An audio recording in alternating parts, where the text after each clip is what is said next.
apartment Oh no. Get out of in here. downtown Seattle. Oh. Go get your phone. They've been building a lot of garbage across the street. It's loud. Yeah, that's our new office. Yeah, no. Um, Hi, everyone. For those of you who don't know who the hell we are at this Oh point, my god. for those of you who don't know who we are, what we do, how we do, Yes. my name is Bronson Fiore. This is Aaron Reynolds. Hi. How you doing, buddy? I'm doing okay. I just woke up like half an hour ago. Right on. We're letting people filter in before the show starts. Sounds good. All that good stuff. Yep. Hold on. All right. So, So, man, it has been a year. We are 2 days away from the new year.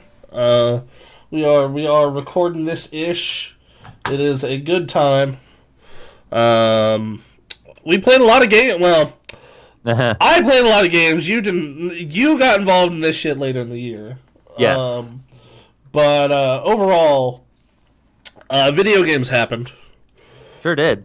And yeah, like I thought it was a slow year. Like like even by like end of the generation standards. Right. Like I genuinely thought like, man, this year is really just tick-tocking by as slow as can be. And and what ends up happening in my case is like in years past, like I think like 2017. In my case, is like oh shit. In years past, audio problem. Audio issue. In years past, I would normally have like 40 games that I would cut down, right? Yep. Because I play a lot of stuff throughout the year that I was a fan of or that I was interested in. And sorry, everyone, that I keep looking away from the camera. We have to manage some stream stuff real quick. So anyway. Mm-hmm. Yes.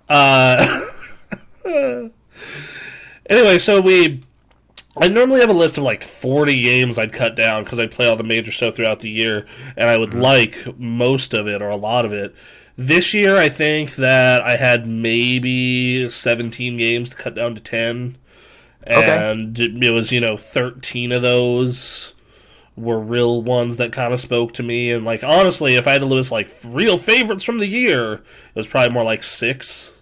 Like, otherwise, I had, like, significant flaws, or, like, I'd take long pauses between them, or in some cases, just didn't get enough time to them. Like, I'm sure the rest of Control is amazing.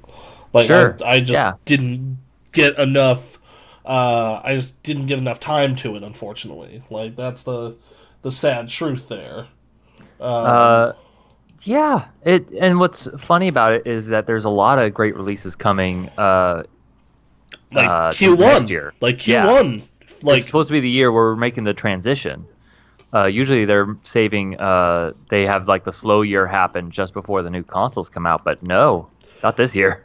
I mean, 2012 was real slow, though.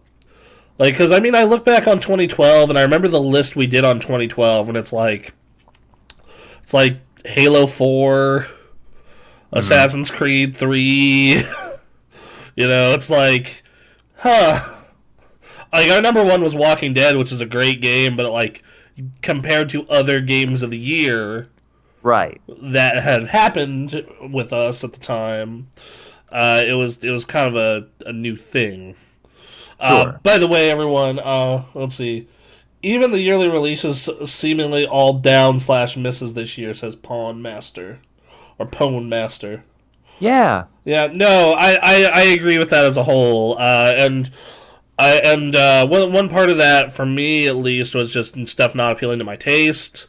And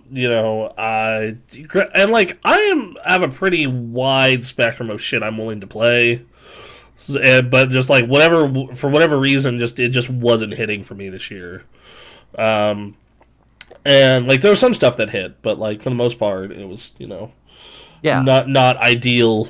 And then you had a bunch of industry drama the Borderlands drama, the Oh, the Blizzard Borderlands. drama, the Yeah.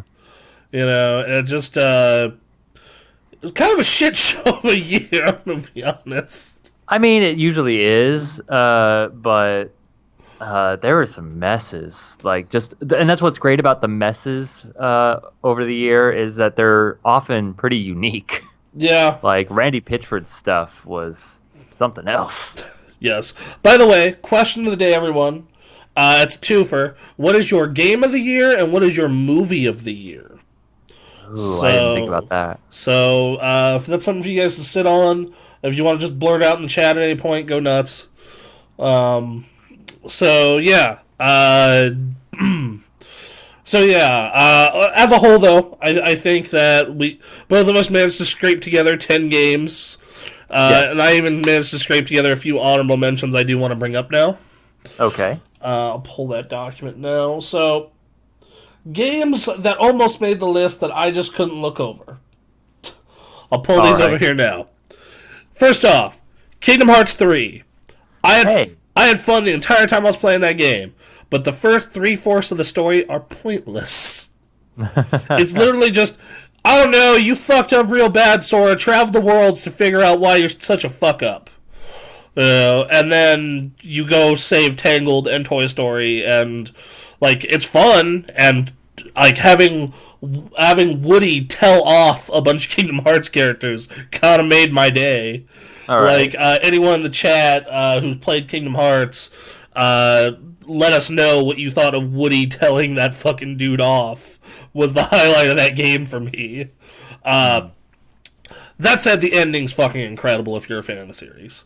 It's just it's also at the point where it is Kingdom Hearts is maximum stuck up its own butthole. I mean, it has to be, right? Yeah, like it What's like been doing? it's even more Metal Gear. It's more stuck up its own butthole than Metal Gear. Phew. Also, take a shot anytime someone says says darkness, heartless, or friendship.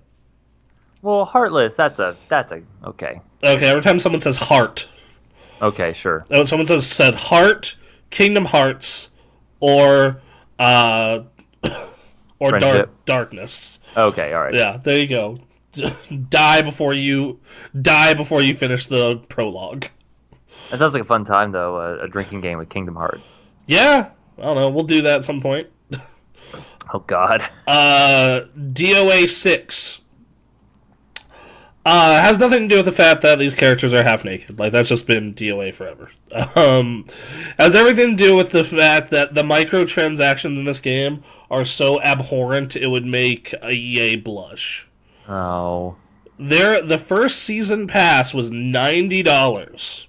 Oh my God. For Dead or Alive. Yeah, and it included... Well, so here's why. I'll explain to you why this is. Okay. Why DOA has these abhorrent microtransactions.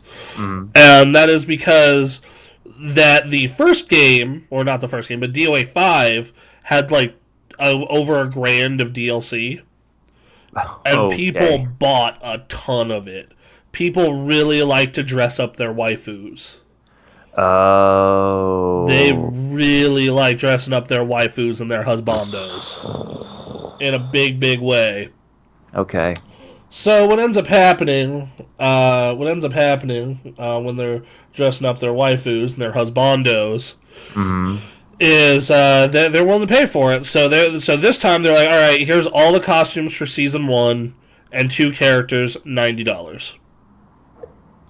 By the way, and the roster is a little bit smaller than 5.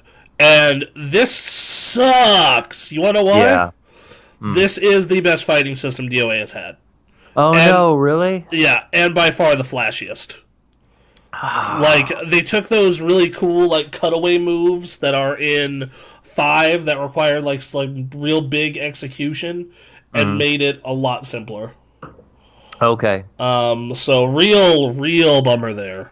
Yeah. Has the fighting game community acknowledged that, or are the microtransactions just too much? The fighting Or is there game other stuff going community, this game got killed because it didn't get a spot at EVO because of family values. What? So, or not family Oh. values, yeah, like Because boobs. Man, whatever. All right. DOA died because of boobs. It lived by the boobs. It'll die by the boobs. I'm just picturing Itagaki, the producer of the first 4 games, just like committing seppuku with like a titty samurai sword. I just. It will never cease to amaze me that we censor nudity so much when we have like Mortal Kombat on the stage. Yeah, well, I mean, the next game I'm talking about is horribly violent. Okay. Samurai Showdown. Hey. Samurai Showdown. Yeah. Yeah. Great fighting game. It was nice to have a fighting game that didn't require insane long combos and execution. Like, like every fighting game has been trending towards that. Like even Street Fighter, which used to be more like okay, you didn't need to learn these long combo strings to be successful, has started to trend towards that. But no, this game was like, the longest combos outside of very select scenarios are like 4 hits. Okay. And like it's this constant like oh shit, all right, what, like you're in this constant read mode because one wrong read is over half your health bar. Right. The problem is it didn't there aren't enough people playing it online for you to play online like consistently and enjoy it. People talk about Showdown all the time. I mean, yeah, there are plenty of people playing it at locals. But the problem is like I like enjoying games in the comfort of my own house. Yeah. And also the netcode is kind of shit because they won't do rollback netcode. Oh, okay. So, as that video I sent you, people who play fighting games on Wi-Fi, and people who do not want rollback netcode in fighting games are the flat earthers and anti-vaxxers of fighting games. Okay. As I sent you that video earlier this week. Yes. If there are small indie developers like Them's Fightin' Herd who can put rollback netcode in their fucking games, then there's no reason that big ass Samurai Showdown can't. Right. Also, there's been a bunch of drama involved in the Samurai Showdown Pro scene. Okay. Because it's a game made in China by a Chinese developer, it seems like Chinese players are getting favored a lot for certain things. Yeah. How is that? To get into bigger tournaments and bigger pools, you have to beat all these dudes and travel all this bunch, but a lot of the Chinese players just have to play tournaments within China. That might be a problem. Mm-hmm. And the last one actually got kicked out of my list at the last second, and that was Outer Worlds. Yeah. And it got kicked out of my list at the last second due to something that is a cardinal sin of video games for me. Okay. Unless your side quests are amazing. Mm-hmm. And that is locking main story progress behind side quests. I hate when games do it. It drives me fucking insane. If I wanted to do the side quest, I would go do the side quest. Yeah. Okay? Shut up and let me play this game I paid for, or I'm paying for the service for. So, yeah. Right. Just... Otherwise, I was having a great time. It was funny. It looked great. Combat felt good for a Western RPG. Yeah. Also, I'd have to fight much because in all those games, I just max out dialogue and just talk my way through everything. Yep. I play that game Jedi mind tricking people and threatening people to death. Let's be real. That's the fun stuff. All the writing. Yeah. And then finally, games that probably would have made my list, but unfortunately I don't have an unlimited amount of time. Okay. Judgment. Oh, yeah. I love all the Yakuza games. This game was super fun, but it also is 30 hours long and came out when I was dying. Resident Evil 2 came out in between Kingdom Hearts and Devil May Cry. Those two got the time, unfortunately. Yeah. River City Girls. By the time I got around to it, it was the end of the year. It was too late. Yeah. Death Stranding. It's a 50-hour game, Yep. and it came out in mid-November. Sorry, y'all. Right. And then last, Ukulele and the Impossible Lair. I had fun with what I played of it. It was a solid game, but it wasn't enough to make me it just didn't have enough oomph for me to want to put more time into it. But I had fun with what I played. Sure. So that now that we got all that out of the way, I guess we can start talking what we liked, what we didn't like, or our actual lists. I had two games that didn't make my list, specifically that I had listed that due to time and just how things worked out. I didn't get to Outer Wilds. I have it bought, but I just haven't had the time to play it. But that's a game that I'm certain would have made my top 10 had I played it, but I just never got around to it. And then Disco Elysium, I never got around to it. And I want to. The more I hear about it, the more I want to play it. Yeah, like the public, the public outcry about Disco Elysium had me cram 10 hours of that game in at the last second before we did this. Sure. Because of that's how crazy it sounded, and then hearing Matt and Wooly describe it on Castle Super Beast. Made me be like, fuck, okay, I need to play this. Right, right. So, this is a weird year for games for me because I was not playing hardly any games at the beginning of the year. I was just concentrating on other stuff in my life. Well, for me, I was still playing games, but I wasn't playing them in the same way I do when we're in work mode. Right. Because when we're in work mode, it's very much just okay, grind through next title, versus the first half of the year I was very much just I'm gonna play games at my leisure, and I'm gonna throw 80 hours at Dragon Ball FighterZ again. Sure. Even though it came out last year, and I'm gonna go back and finish up that Spider-Man DLC, and it wasn't until after E3 when we were starting to really get going with the podcast where I was like, shit, I've missed so much. Yep.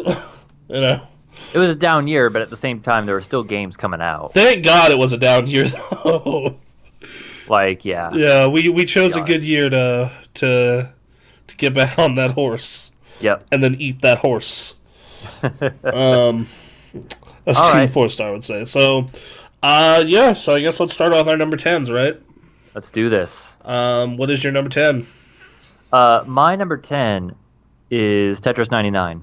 Ooh, good ass game. Real. Yeah. Elaborate. Do you want to elaborate? So there's not much to elaborate on. I didn't actually play a ton, but it was, it's Tetris, but Battle Royale. I have a real soft spot for the Battle Royale genre. Okay. I think it's a great idea for a genre, and to translate that into Tetris was a lot of fun. So I said this when I was writing out my paragraphs and notes for it, because it's on my list later. Okay. This is the dumbest. It's such a stupid idea that it's actually brilliant. Right. It's one of those ideas to combine these things. Yeah, it's one of those ideas where it's that's fucking stupid as hell. I can't wait to try it. Yeah. And it's fun. Yeah, absolutely. It's super fun. It's at 10 because at the end of the day, it's I don't know. I've never had a strong affinity for Tetris. Mm-hmm. So I had fun for the short time that I played it, but I just had no intention of spending a good amount of time playing it. So you know how every year Nintendo has your Switch stats for the year? This is what your most played Switch games were, and this is where you spent the most hours. Yeah. You can literally see visually when a Switch game I cared about came out. Sure. And the first one is in March with Tetris 99, where it goes from oh, you played 5 hours of your Switch. Oh, you played 45 hours of your Switch this month. You played Stephanie and I were streaming it over on Two Roomy Stream almost every single day. It was an addiction. It really was. I'll bring up mine later. That game is something else. All right, I guess my number 10. Yeah. Disco Elysium. All right. So this just bumped out Outer Wilds. I like both those games for a lot of the same reasons. Clever writing, clever dialogue. They're both really funny. It's just that this game takes it to like the umpteenth level. Where Right. like I sent my girlfriend a text of like what my common like I maxed out like intelligence and I had points and a bunch of other stuff and I sent her the text of like what my electrochemistry was telling me, which was like, oh man, some drug sounds good right now, and what my logic was telling me we should abstain from everything for at least 24 hours. you know, Yeah. and just watching my hobo cop like nearly die trying to get a fucking tie off of the goddamn fan, nearly have a heart attack. Ugh. Like it's just, and then Kuno, and it like just, I love how someone took what is essentially the world's best dungeon master and applied it to a cop drama. Sure. Yeah, it's great. It just I love like I can't wait to dive into it more. I really wish there was a little more direction sometimes. Okay. Where it's like, okay, like this is where we can go, A or B, direct me to where. Versus where it this game doesn't handhold you at all, and I just wish there's just a little more push in that way. All right. But other than that, and also like if you're not into dialogue and dice rolls, well, you are not going to enjoy this game because that's all it is. Right. It's just dialogue, dice roll, dialogue, dice roll. That's all this fucking game is. Okay. And that was the thing. That was what initially pushed me away. Was like it looked like a real cool game, but it's like I wanted to play a video game. I was not in the mood to do a lot of reading. Right. Like, thankfully, I actually do enjoy reading quite a bit. So that part of it never turned me off. Thankfully, it was more just the $40 price for an indie game is still something I'm trying to get used to. Sure. Thankfully, Steam had it for 30, so it was an easier pill to swallow. Right. Art style looks great. Like music looks great. I have a feeling like once I progress more through this will be way higher on my list. Right. Like it'll be a lot higher, but as of right now, it's 10. That's what it is. All right, what is your number 9? My number 9 is Outer Worlds. Okay. It is it's a good game from what I can tell. This comes from the fact. Also, I just want to say this comes from the fact that like I stretched to find the amount of games that I played to fill a top 10 list. That's how my gaming year went. Okay. And so like Outer Worlds comes in. It looks like a well-crafted world. It looks like what they do well. It's just not my kind of game. Listening to dialogue and all that seems like some good writing.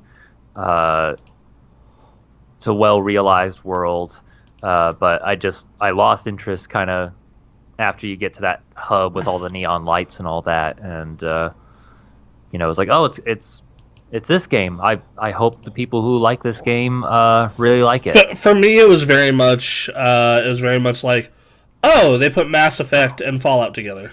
That's what it is, right? Like they made Mass Fallout, and it's super good. Like it's just for me. It was just gated progression, just kicked me in the balls, and I was just like, nothing pisses me off more in a game than gated progression. Right. So the big kicker for me was that I just did not find the combat to be fun. Like just shooting the guns didn't feel good to me, but they felt like the same exact way they feel in like a Fallout game. So it's like I bet those people will be fine with it. I don't think it's that bad, but I can understand where you're coming from. Yes. It just especially I think like shortly before that I came off of Gears 5, which is a dev team that puts a lot of work into making the guns feel good. Yes. So to go from that to this, I can like, understand why that would be a rough move. Yes. Okay. Well, speaking of games that shoot really well, that brings me to my number 9. Okay. And that is Destiny 2 Shadowkeep. Oh yeah. Did you make it to Shadowkeep? I made it through most of the story content. Okay. And then I did do the new dungeons, strikes as they're called, and I got to try some of the new raid and all the PvP stuff. So Sure. yeah, this game for the past, and then the new season started, and I've already plugged into that already, and I plugged into the 2019 Iron Banners, Sure. and so here's the thing with Forsaken, they finally figured out what Destiny how they can run Destiny properly and keep content going all throughout the year. And what they're basically telling you is, look, for $60, we are going to give you content all year long. Right. And it's going to be good, engaging content. It's going to be the best goddamn shooter you will play all year. Well, we're going to put you on a loot treadmill, and we're going to do that all year long with constant content updates. However, we can't do it for free. The old expansion pack model was stupid. Just give us $60 every fall. Yeah. And it's, Right. or you can give them $40 and get like most of it every fall.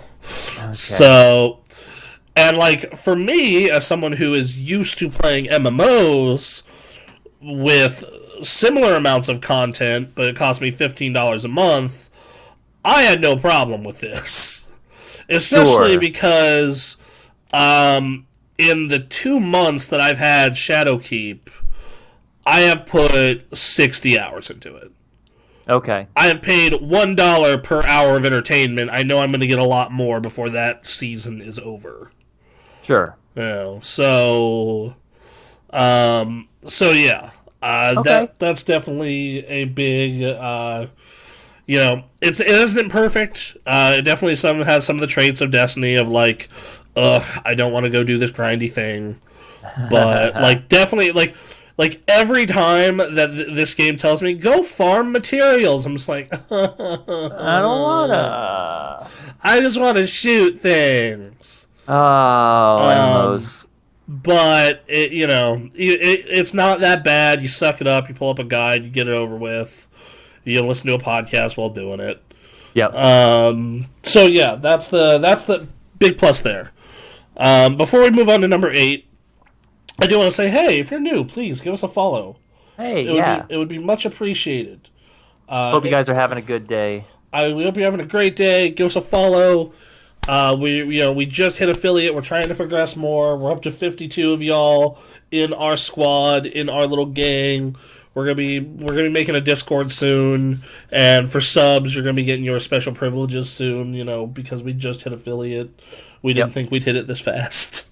So cool. So yeah, everyone jump on it. Anyway, so back to what we were saying. Number 8. So what's number 8 for you? Number 8 for me is Control. Control. I was not able to make a lot of progress in this game, but from what little I was able to play of it, it is a beautiful game, first of all. Second of all, I love the acting between like the main character and the various characters that she comes into contact with. The writing's good. The world is well realized. It's like that SCP website that I always forget the name of, but like in a video game, which is really cool.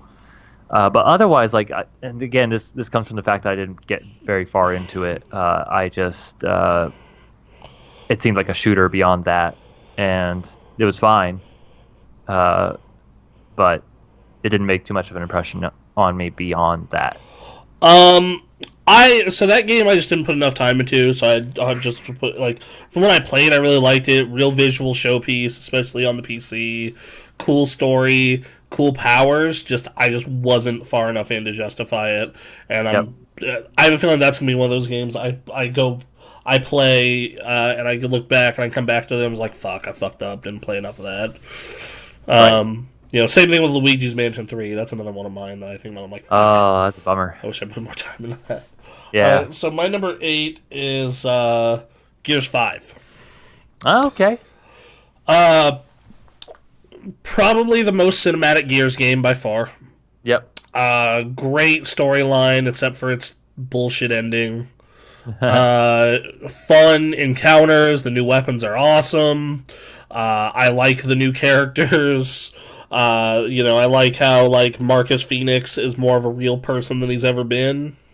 Okay. I enjoy it. Like it's a graphical showpiece. Like Yeah. when I show people like what is the difference between a PC and an Xbox One X? I'm like, okay, look. But even the Xbox One X version looks amazing. So Hmm. multiplayer horde mode still holds up great. They took out the microtransactions outside of cosmetics, big plus there. Um, yeah, like the and then the multiplayer's rad as hell too. The competitive. What I don't like the stuff that is new to Gears in this game is bad. Uh, There are two things that are new. okay. The open world stuff Mm, is so unbelievably goddamn boring. okay. It is so slow. Every time I am in that fucking skiff, I want to use one of the ropes to hang myself. Okay? Like, dear lord. I'm just skiffing around, and then I literally go to the next level, which has me go through a almost Disneyland style loading turnstile Ugh. to load the next section. You played it, you know. Yeah. The only good part about that is we got one really cool set piece in the desert level. Okay. The lightning chase scene in the desert level. Spoilers for everyone. We're gonna be spoiling games today. We're gonna try not to, but comes with the discussion. Sure. That lightning chase scene and that scene where you have to blow up the bridge control so the train can get across it. Awesome set piece. Does not justify the rest of that terrible system. Sure. The other thing is the new mode. I forget what it's called. It's the Left 4 Dead style mode. Is just kind of okay. Like it's fine. I don't know why you would choose to play it over Horde, or if you're a fan of co-op, or if you're a fan of competitive. But hey, it is what it is. Right. So, but Gears Gears didn't have the drop off Halo had. Right. Like Halo had that like 04. Gears just was it's a little bit worse, but mostly the same. Right. So yeah. All right, what's your number? What's your number 7? Oh, my 7. This is where things get weird. Okay. I have I like a weird. Session up here. The skateboarding game. Yes, and the reason it's up here is important for me in my list is that skateboarding games are not doing too well right now. It's a genre that is near and dear to my heart, but is not. Ever since Skate left, then Tony Hawk Pro Skater died with 5, and that's with no hope of coming back. We are left right now with Ollie Ollie, which is the 2D side-scrolling skateboarding game, which is fine, but it's not the 3D full skateboarding experience that you're looking for. And then there's Skater XL, which I have yet to get into, but I believe that's the same franchise that was making the iPhone skateboarding game, so I don't know what that's like necessarily. But then there's Session, which is what was shown off at E3. I think it was last year. This year. I think it was last year because I don't remember it from this year's E3. Yeah, I want to say it was last year, which is kind of insane.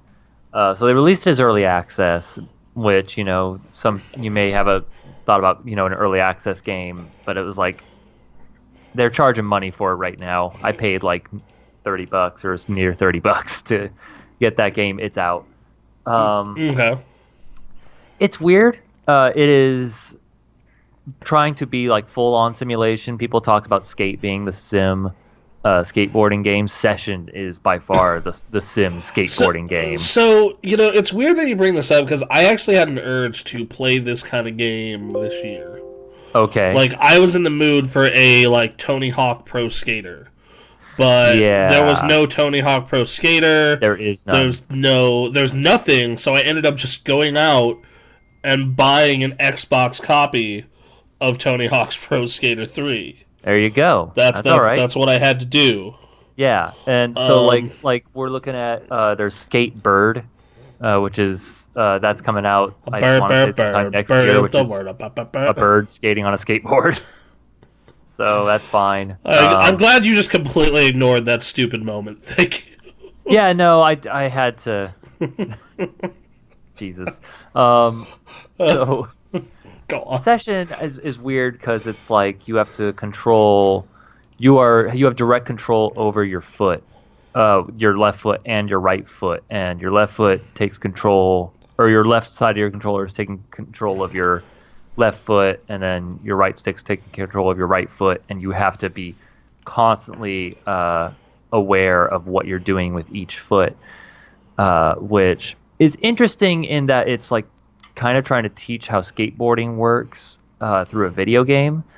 I will say it detracts from it because like the amount of work that you have to put in to make this game work and to play it well, I almost want to say just go outside and get a skateboard because it's Defeating trying the to teach you how to purpose. skateboard. Yeah, exactly. But they're putting in a lot of work. It's they got this big open world, not big, but like they got a little open area for you to skate around in. You can set up things to grind and jump over and things like that. And then, but what's cooler is that there is a mod community that is slowly forming that has been making skateboard decks and clothes and maps. Someone went and made the starting skate park from Skate 1 in session, so you can skate that. Okay. But so it's really cool. Someone's trying to do something with skateboarding. It's not the best one. If someone made a Skate-esque or Tony Hawk Pro Skater-esque game that was more accessible, then that would take precedence over this. But this is the front line of skateboarding games right now, and That's what I got. I commend them for the effort and work that they're putting in to do that. All right, right on. Yeah. So for me, my number 7 was Star Wars Jedi Fallen Order. Hey, Hey, that's best Star Wars game in over a decade. It controls tight. They combine 3 of the best genres you could get with Metroid, Souls, and Uncharted. okay. It's a visual showpiece. Combat is super fun. Just everything. They nail the feeling of a lightsaber. Right.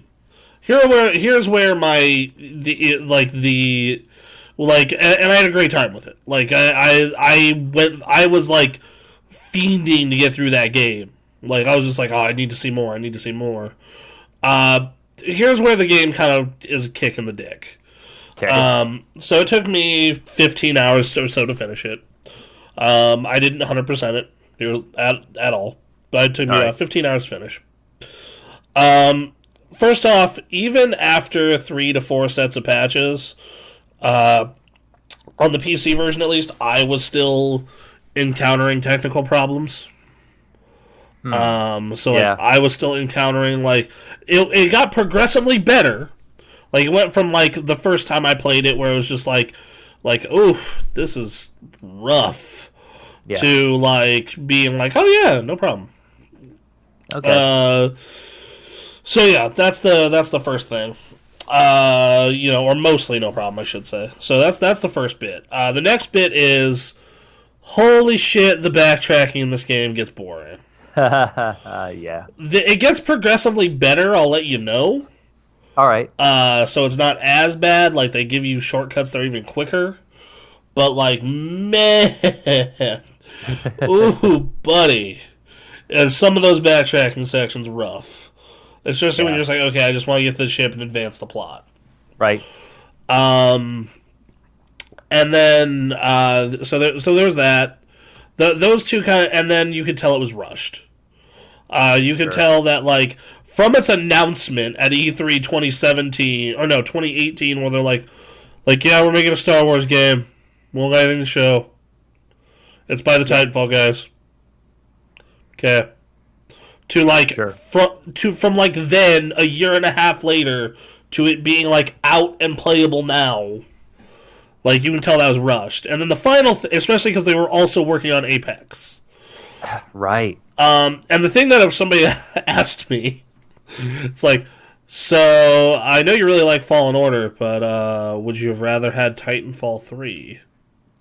Yeah. And I'm like, fuck, you're right. Hell So yeah, that's. But yeah, number 7, Jedi Fallen Order. Okay. Yep. Of a game. We're on your number 6. My number 6 is Pokemon Sword and Shield. Boo! It's it's an enjoyable game. It's Pokemon. I love Pokemon. There's one thing that the Pokemon or Game Freak really concentrates on with Pokemon now in terms of new stuff, and it is going to a new region and researching the hell out of it, and then making a game based on that region, and they do that here. But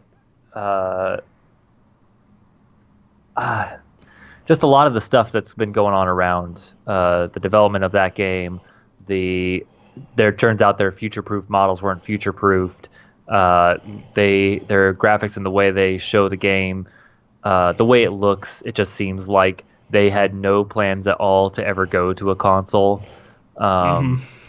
It's and then I just on a stream on this channel got past the 8th gym leader and have to go against the champion, which is basically supposedly the end of the game in a traditional Pokemon game. But I also am aware that there is a league system with other gym leaders, I'm pretty sure. And I've just been going through the game and I just have not encountered it. And, when you consider that first half is basically what the entirety of a Pokemon experience is, it's like, it's very straightforward. Characters that are mostly kind of uninteresting in that Pokemon way, where everything's utopian, so you don't really have a care in the world except for this one criminal organization. Can we talk about how absolutely fire this gym theme is, though? Which gym theme? The one from the first 2 that I've encountered. So I just beat the 2nd gym on my way to my 3rd, and Okay. the music that plays in the gym when you're fighting the gym leader is so good. The music, sometimes it changes. For the one I did for the 7th gym, he was like a musician, so that they were playing some like rock music because they weren't in a stadium. But like their usual typical gym theme song it gets you hyped. I was just like, yeah, fuck yeah, Dynamax Pikachu, barbecue those water Pokemon. Right. Yeah. And it's that song's good. Music's pretty good. The world, design wise is cool. I haven't run into a lot of new Pokemon, but what few I have been, your usual hit and miss when it comes to a new generation of Pokemon. Some you like more than you don't. Load times it's weird playing a Pokemon with load times. Yeah. That's been a weird experience. They've gotten rid of, I want to say, I may not be correct, but I want to say this was the generation they got rid of you traveling on your Pokemon to go anywhere. You just they just right from the beginning they were like, fly where the fuck you've been. Yeah, fly anywhere. Also, it's not your Pokemon. You order a Corviknight to come, and then you don't even see any animation. You just jump into a map and then arrive at the new city, which this is the 2nd gen in a row they've done this. Is it the 2nd? Okay. Yeah, this is the 2nd. I'm not a fan of that change. But I don't know. This is the generation where they found out in Let's Go Pikachu and Eevee that you can have Pokemon just wandering out. Their sprites are just walking around outside in the grass, and I think that's a good change. They have their big wild area in the middle where you can roam around this open area and look for wild Pokemon. They have max raids where you can go with other players to raid against a stronger Pokemon. there's good stuff in it. There's some stuff where they don't really push as hard as they could, and there may be more after I defeat the champion. Um, I'm not sure. I haven't been able to get that far. I've gone through all 8 gyms, and so far it's just been the typical Pokemon experience, but without a criminal organization to thwart. I have been so I personally have been playing that game in my off time recently, funnily enough.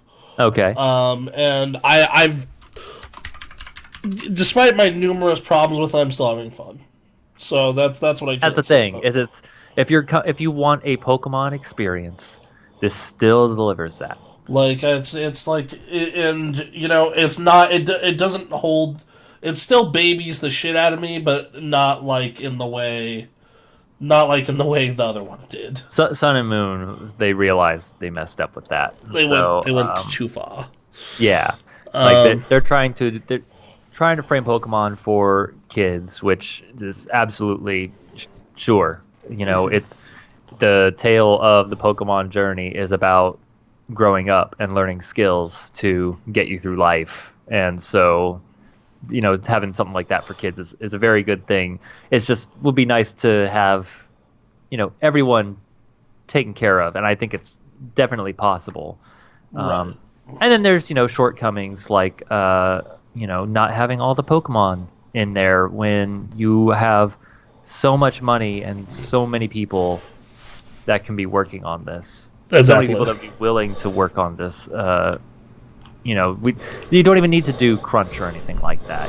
Just Right. let's You have all the time and the money in the world. Why is this an issue? yeah. Why is this a thing? So, All right. but yeah. So it's on my top 10 because it's Pokemon. It still delivers the Pokemon experience, but it's not as high as I would normally put it because it falls short in areas that I can't ignore. Right on. Well, So I mean, Hey, man, it didn't even make my list. So if you feel, right. all right. Well, moving forward. Mhm. My number. What are we on? 6. Six. Yeah, my number 6 is Katana Zero. I've been wanting to play this game. It is very Hotline Miami. It is. Okay. It is. If you wanted Hotline Miami / Super Meat Boy, but like being a fucking samurai ninja, Uh-huh. Uh-huh. this is your Yeah, pull game. up this video. I want to see this. Yeah. Hold on. Let me. Yeah. There you go. So Yeah. is this like a typical like single player Y- 2D? Yeah. It's single player. It's 2D. It Is has there a this. story that you're following? Yeah. There's actually a really cool kind of noirish Full fucking screen it. Full screen it. full screen. Okay. I Hold want on. to see this. Hold on. Uh, yeah. Look at this. Yeah. It has a cool look. Yeah. No. It's. I bought the Switch version at launch. And because it originally launched on Switch. Okay. And like yeah no like I love all the different effects you get, and like I like how like you can slow down time, or you can like throw a smoke bomb and like take out a bunch of dudes, and like it's like Hotline Miami in the way that like one hit kills, Okay. but like because of that it's super fast paced, and it does a lot of the Super Meat Boy stuff.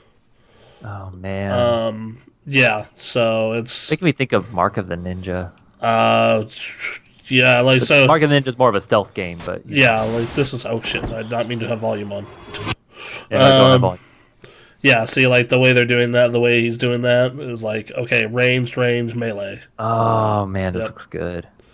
Yeah, no, amazing soundtrack. My second favorite soundtrack of the year, Okay. behind River City Girls. Very great pixel art. Very much does the rewind thing that other games do. Story that's surprisingly well told.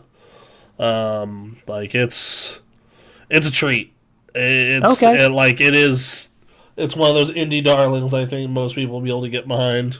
All right, I gotta add that to my list. In fact, hey, best of 2019 new release according to Steam.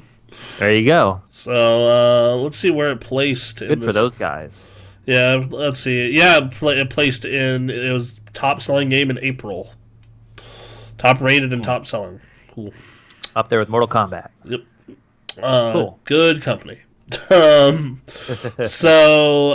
number 5 for you. What is it? My number 5 is Gears 5. Dun, dun, dun, dun, dun, dun, dun. Just because they deliver on the Gears experience.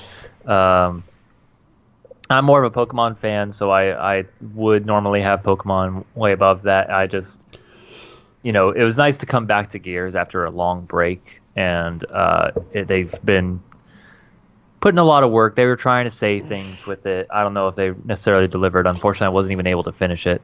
But Gears still feels like Gears. It looks great. Get to see some old favorites. I will say the new characters, like watching them try to talk with each other, is rough. I think some of them are more enjoyable than others. Sure. Like I really enjoy Cat, and I really Cat's fine. I really enjoyed Dez, I believe his name is.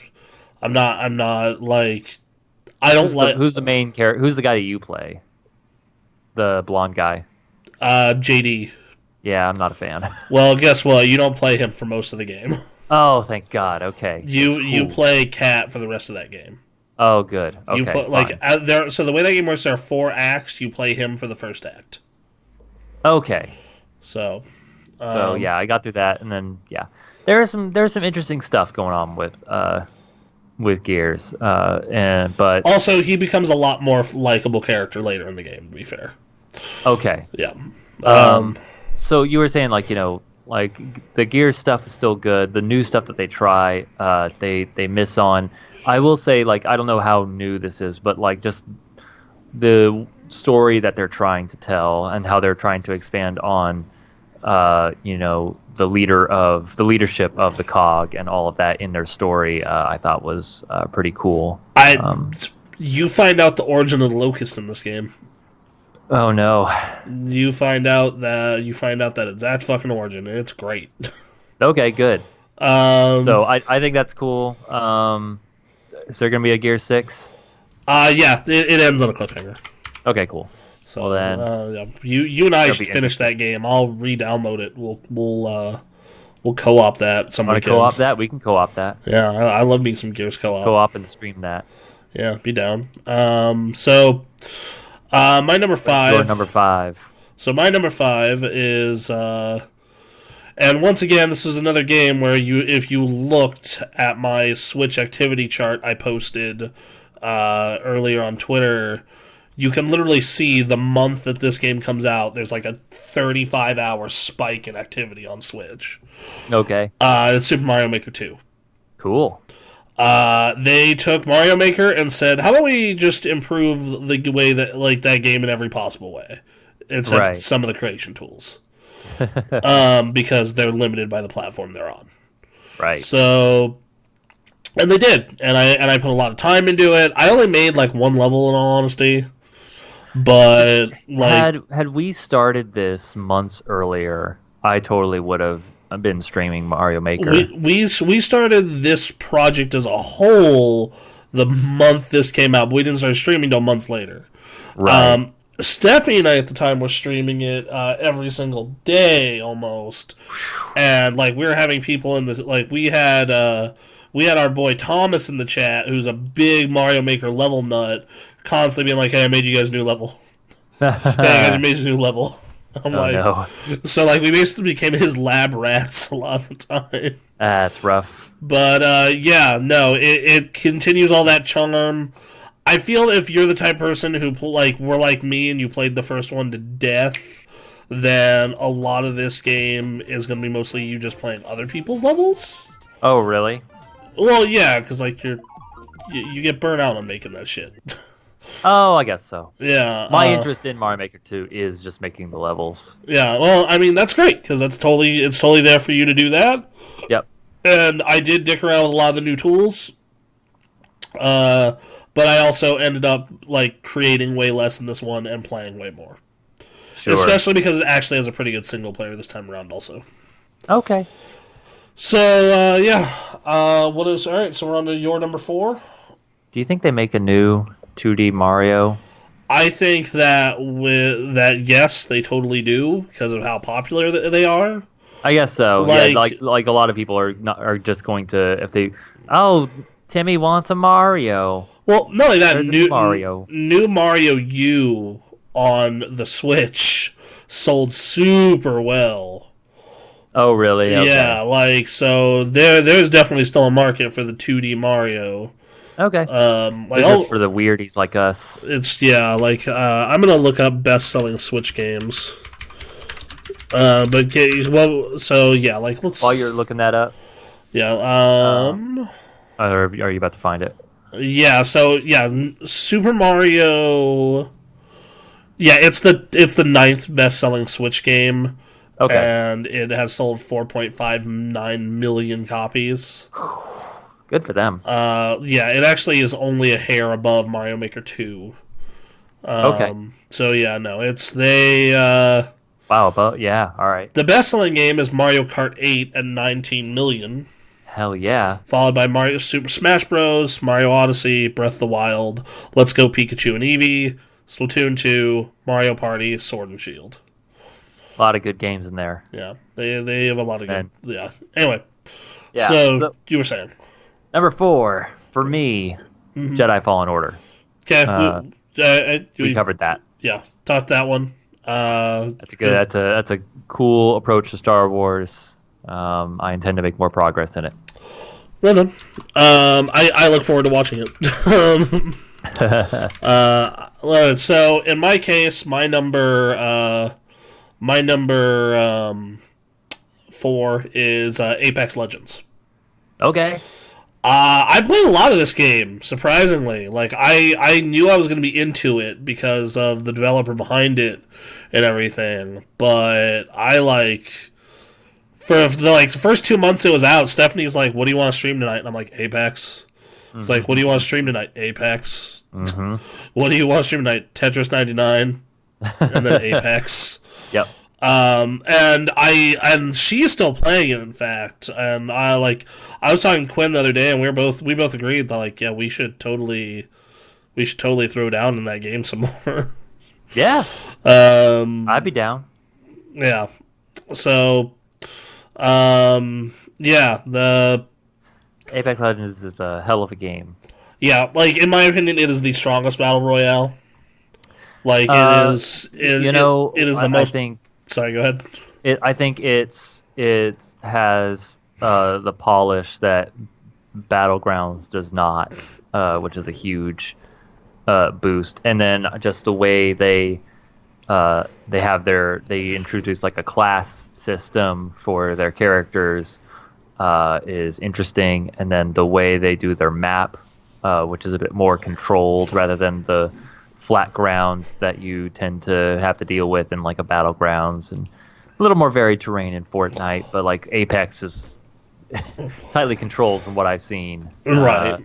And it was just a different take on the battle royale formula, and I found that very refreshing. It is a joy. Like I still boot it up on my PlayStation and on my PC, and I've had nothing but great things to say about it.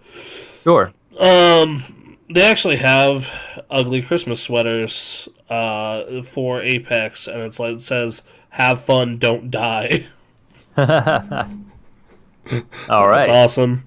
And then they have a picture of Mirage lying down. And it says "Bamboozled." Nice. So my problem with the game, of course, is once again I brought it up during Jedi Fallen Order. Would you rather have this or Titanfall 3? I'm just like, why do you hurt me? Imagine, yeah, like I would love to see like a full, like imagine a Titanfall 3 that had a like battle royale mode, and it was just the Titanfall controls, Oh yeah, just but for a crazy. full on battle royale, like in a large metropolitan city or something. Yeah, or just with the giant mech strolling around and being summoned in at random and all this other crazy shit. Yep. Yeah, that's Ugh. that's what it is. Yeah. And Titanfall 2 was free, is currently free this month on PlayStation Plus, and Penny Arcade did a comic about this. I have it on the screen now. Ever since I got back into Titanfall 2, I've been wondering, like, why isn't this an esport? Why aren't teams playing this in arenas or some shit with hundreds of thousands of people watching from home? Oh, didn't you hear? I guess one of the devs tripped in a curio shop or something and broke an ancient mask wreathed with human hair. The shriveled owner appeared as if from nowhere, pointing a crooked finger at him, saying that he had, quote, snapped the mask of wood in twain, and, quote, ne'er would fortune shine again. So, yeah. All right. So now we know why, because it wasn't because EA made terrible decisions on when to release that game. Not at all. Not at all. So, man, yeah. Alright, so, alright, what is your number 3? My number 3 is DMC5. Oh. Devil May Cry 5. Yeah, I saw you playing that on Christmas. Yes. What'd y'all think? That game is a weird throwback to it was like seeing a window into my mind at age 13. It was like haunting.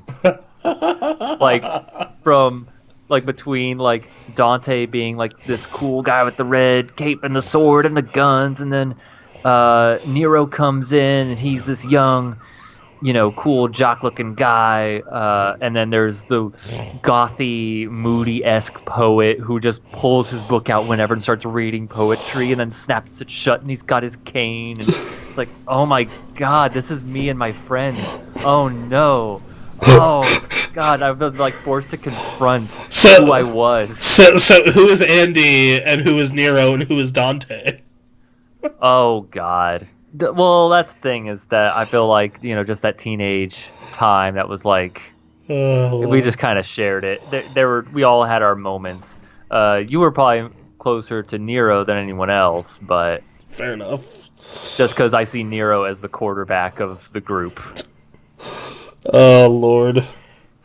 It was that game is fun. It is Devil May Cry. If you like playing Devil May Cry, it delivers on that. I'm going to discuss that game way more because it's higher on my list actually. Yeah. We can save it for that because I'm not super far in, but like I'm playing and it's like, this is Devil May Cry. I'm watching this credit sequence as they move in slow motion and dive through cars. And that amazing song plays! It's so good!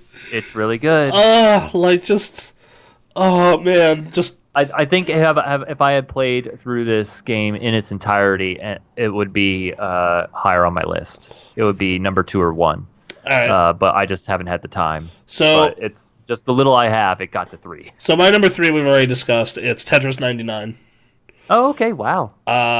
Dude, I was hooked. Like, yeah. if they ever make a Luminous 99, I'm done. Like, you will not see me for like 2 months. I'll be like, my Switch will be hooked to a generator, and I'll be like cracked out in the corner, being like, must make the rhythmic puzzle blocks in the corner. Yeah. Like, but Tetris is close. It just doesn't have the rhythm aspect to it to really just get into my psyche. Jump in too. Yeah, because it's like you boot up the system, you press 2 buttons, and it's like, oh, you're in a new game, go. Yep.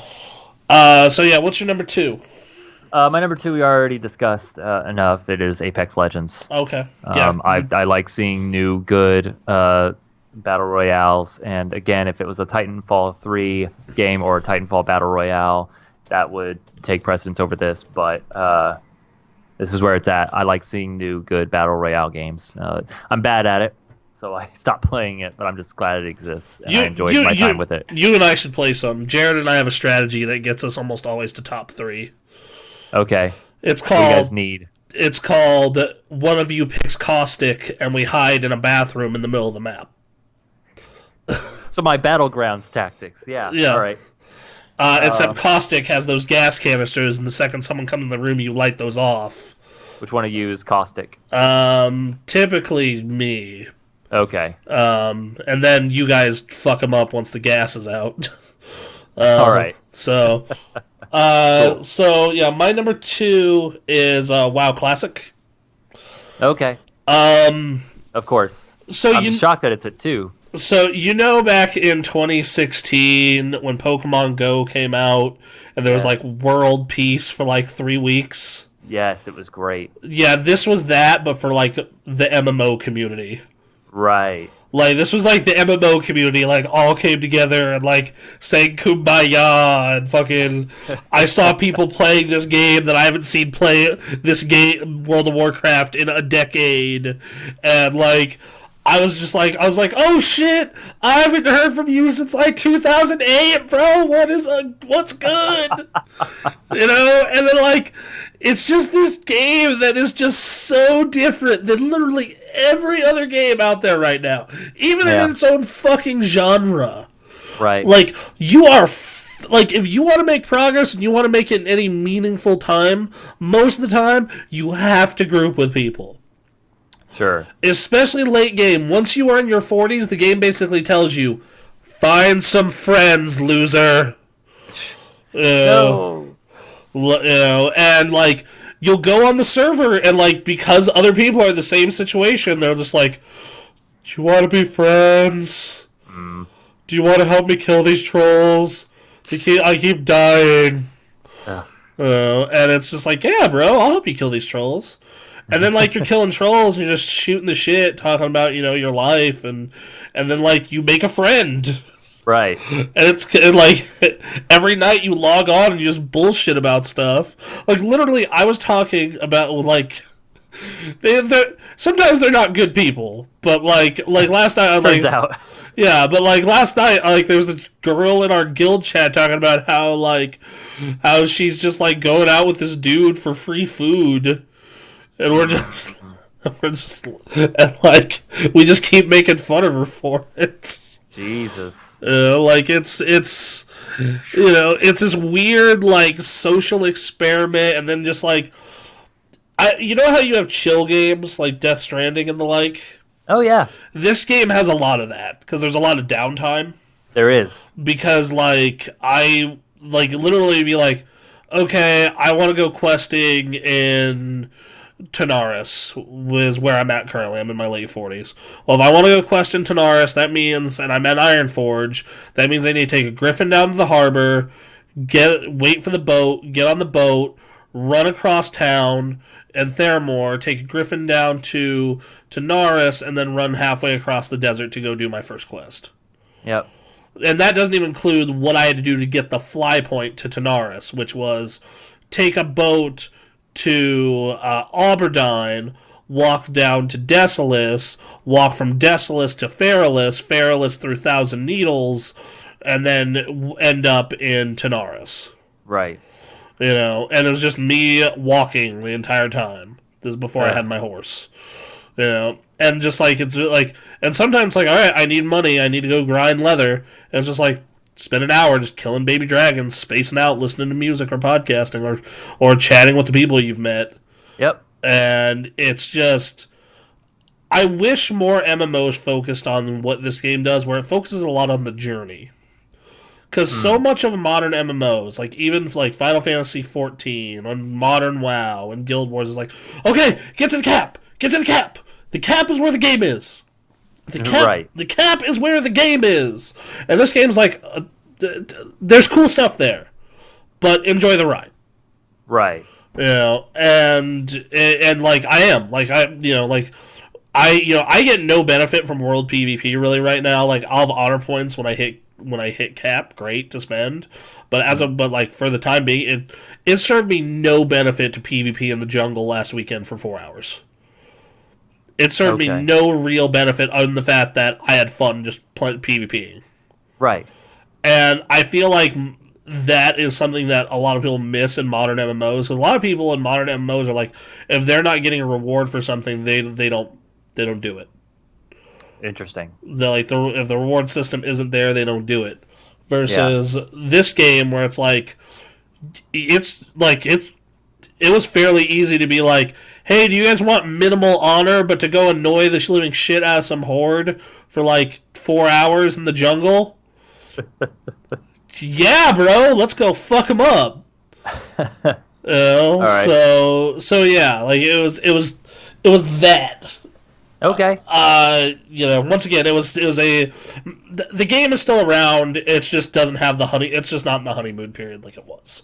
But Right. that said, I'm still playing it every week.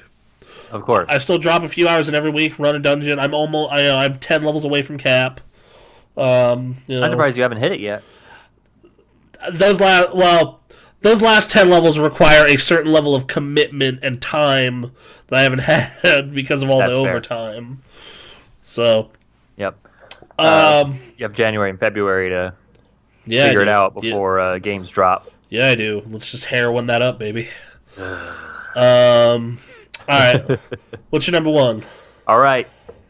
I have one game left Okay. that I've played, All right. and that is Death Stranding. This Okay. game is a mess. Okay. Great way to advertise it. Go on. Yeah, well, I have to clarify a lot of things because it is divisive, and it's divisive because it's a mess.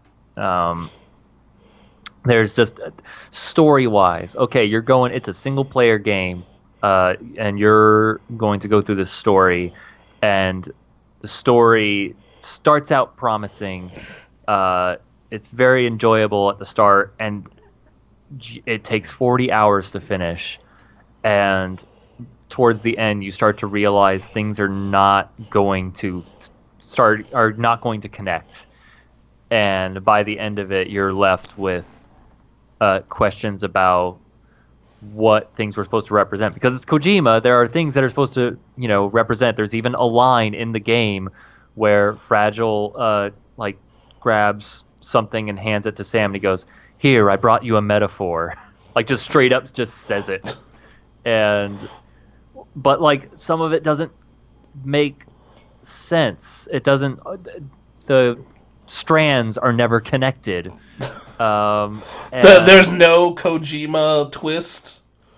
There is a Kojima twist. It's just not consequential to what you thought maybe the overall story of Death Stranding was really supposed to be about. It was intriguing because the whole premise is America has been disbanded and broken up. The states are no longer existing. They're just in cities now, and they all keep to themselves. But we're going to work together to bring everyone together. But you assume that there's going to be more going on with that. There's a point where you start to suspect that the government that you're serving has their own intentions that they're not letting you in on.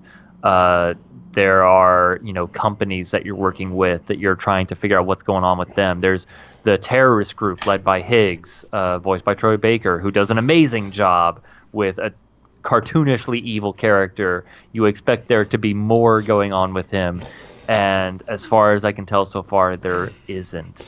That's a bummer, because like Metal Gear 5, for all of its story problems, which there are a lot, like when you realize why the man who sold the world is playing, right at the end you're like, because it's not Big Boss.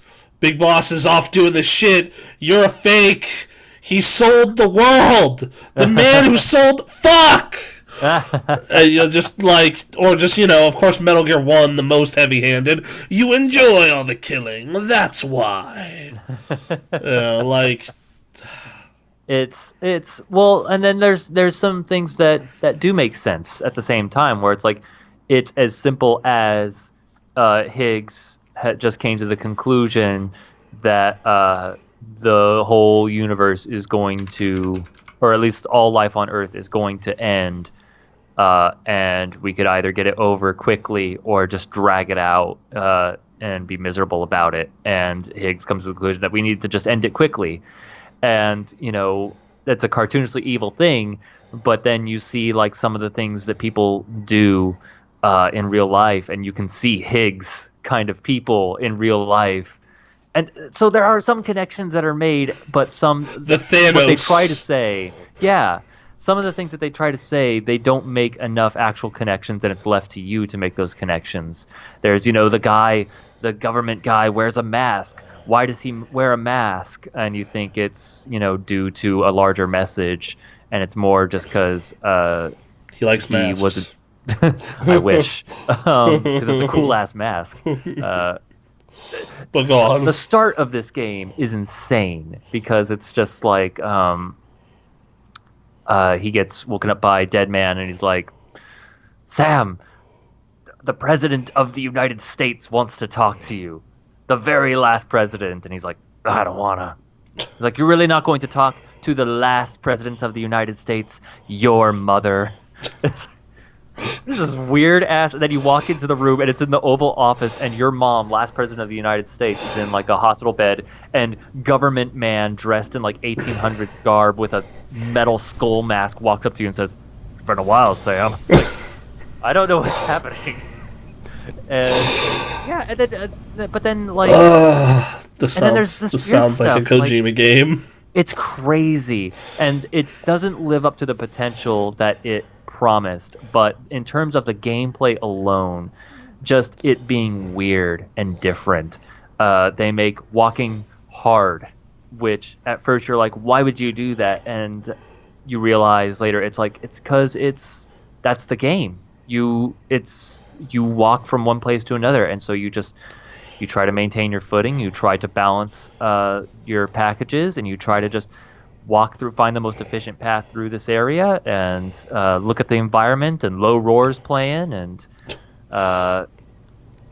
then there's people making roads, and then you connect to other people who are making roads and putting down signs and putting out ladders and ropes, and your thumbs up in everyone. It's good ladder. That was a good ladder that you put there, and we're all just rewarding each other.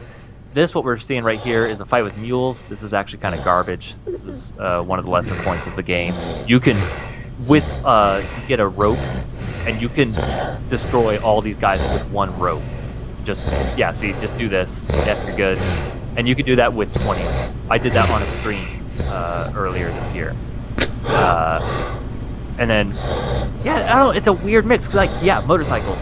Motorcycles are cool, but also you'll see at the beginning of the game, you jump a motorcycle across a cliff and do this big jump, and it's like really cool, and then you finally get your first motorcycle, and I was like, alright, let's do it, and I took it off like a 10-foot jump, and I broke the bike. And like all my stuff scattered everywhere, and it's like this, it's a weird mix of things that are both bad and good, but at the end of the day, I really enjoyed it because it was just a game about delivering these packages, building these roads with other people, learning about the world, no matter how interesting or uninteresting they may be. BTs are scary to me, annoying and frustrating in some spots, but I just think this is a crazy stealth thing to include. Just fascinating, and I hope to see more games where it's like it's a single player experience, but you're working with other people to build the world. I think that's a cool idea. So it's ambitious, it's crazy, it doesn't succeed in everything, but the ambition and what it is able to deliver on its own made it my favorite game this year.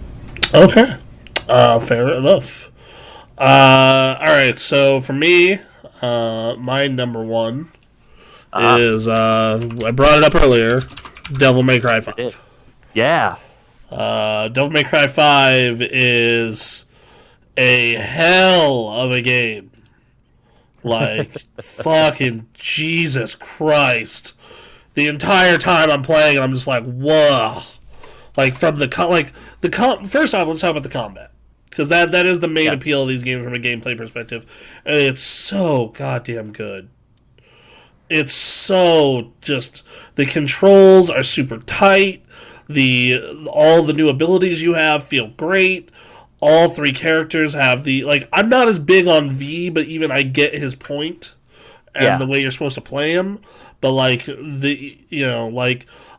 it's just like using Nero, that moment where you're like chopping up a dude, you yank another one to you, you slam them both down the ground, and then you blast them both before yanking another to you, and you get that triple, and like you see it go from like B to A to S to double S to smoking sexy style. You're just like, fuck yeah! It's the fucking bomb diggity. So yeah, like all that, and then like with Dante, same thing. Like you're in sword mode and you're juggling them with swords, and then after that you bust into guns. You're keeping dudes up in the air with guns and swords while doing a sword combo, and you're like, oh, what the fuck is happening? That's they deliver on the Devil May Cry experience, and for sure. like it is honestly the third best one of these type of games I've ever played. Right. It is behind only the Bayonettas. Okay. Like the combat, super tight. Set piece is great. Boss is great. The last boss is impossibly difficult. Like Okay. I literally spent a full 2.5 hours on stream on the last boss because I refused to lower difficulty. Yeah. Like I was just like, I'm not going to be a bitch. This whole scene. Yeah, and then something. just this insane cutscenes. And then if you've been following the lore the entire time, then you know like what is going on in regards to Virgil and this family and who did all this shit. They do include a little video to catch you up on. They do. They do. Bit of it. But like, but like if you've been really invested all this time, they continue the story, and then like, I know there's a crowd that liked Ninja Theory's DMC. I'm part of that crowd. I am not. I thought those games were baby mode level easy. I thought that those games. I liked the style of the levels. Yeah. But it wasn't DMC. The vibe wasn't DMC. The characters weren't DMC. The music wasn't DMC. I thought the music was slightly different, but I think it was good enough. It just didn't have enough of the, like, I guess what you would call poppy vocals that a lot of DMC has. I would, replaced it with throat singing, which I don't like most. Like this. This is not in DMC, where she just grabs the fucking cigarette out of the air with her mouth.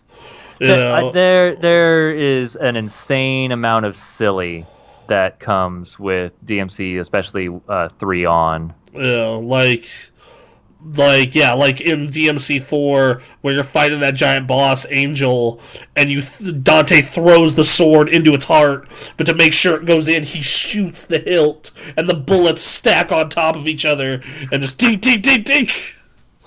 And it's just, or when Dante does an opera with the bad guy, right. And in this one, when Dante gets the hat weapon and he does the Michael Jackson bit. Right. Fucking amazing. And like, you literally have a style in this game that is basically fucking dance fighting. Right. Like, I'm gonna pull that up for everyone.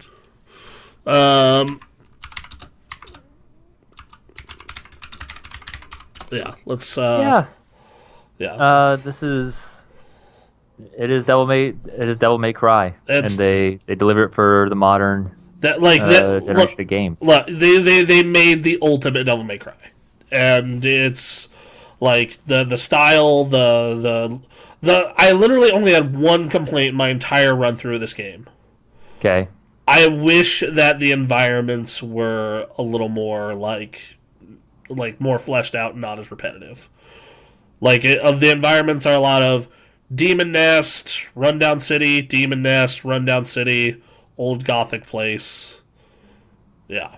But, look at this shit. This is great. Yeah. And what I love most is, like the weapon character's like, yeah! And then Trish and Lady are like, oh, fucking Dante. What a fucking loser. And I love that that's the whole tone of the entire series. Everyone's like, oh, it's fucking Dante. And then the people who actually hang out with Dante are like, oh, Dante. Right. Yeah. Like, oh. The way Dante looks in this game makes me think like if we were to get a live action Devil May Cry, you'd have Dante played by Keanu Reeves. Just please. Yeah, like that game is just something else, man. Like Yeah. it's I put a good 10, 12 hours into it, and I regret not going back to do the Bloody Tower. That'll probably be doing something I put a lot of my free time into soon here. I streamed my entire run of it, and Okay. yeah, no, it's good ass. Yeah. And That was and a it's and if you have an Xbox, it's on Game Pass. So there you go. Oh. Sadly, not on PC Game Pass though. So Yeah. So yeah, everybody, that's our top 10 games of the year for anyone in the Death chat. Stranding and DMC 5. Yep, those are the games of the year: Death Stranding and DMC 5. Quinn is gonna have a heart attack. Yeah, I bet. Like he's just gonna. Why? What's his number one? If I were to take a guess, it would probably be God, what was it? It was what was that? I forget what he brought up to me. Disco Elysium. That was his Oh, number one. sure. Yeah. But like he has been just pooping on Death Stranding every chance he gets. It's a mess of a game. And There are things to dislike about it. and then like he just doesn't get why DMC is the best thing ever made ever. Well, correction, the third best thing ever made ever. There's the Bayonettas, but still. Yeah. Yeah. So I don't know why the Bayonetta games have always rubbed me the wrong way with their style. I don't know what there's something about it. I have to give it's them another very. shot. I find it weird because it's like very similar to DMC.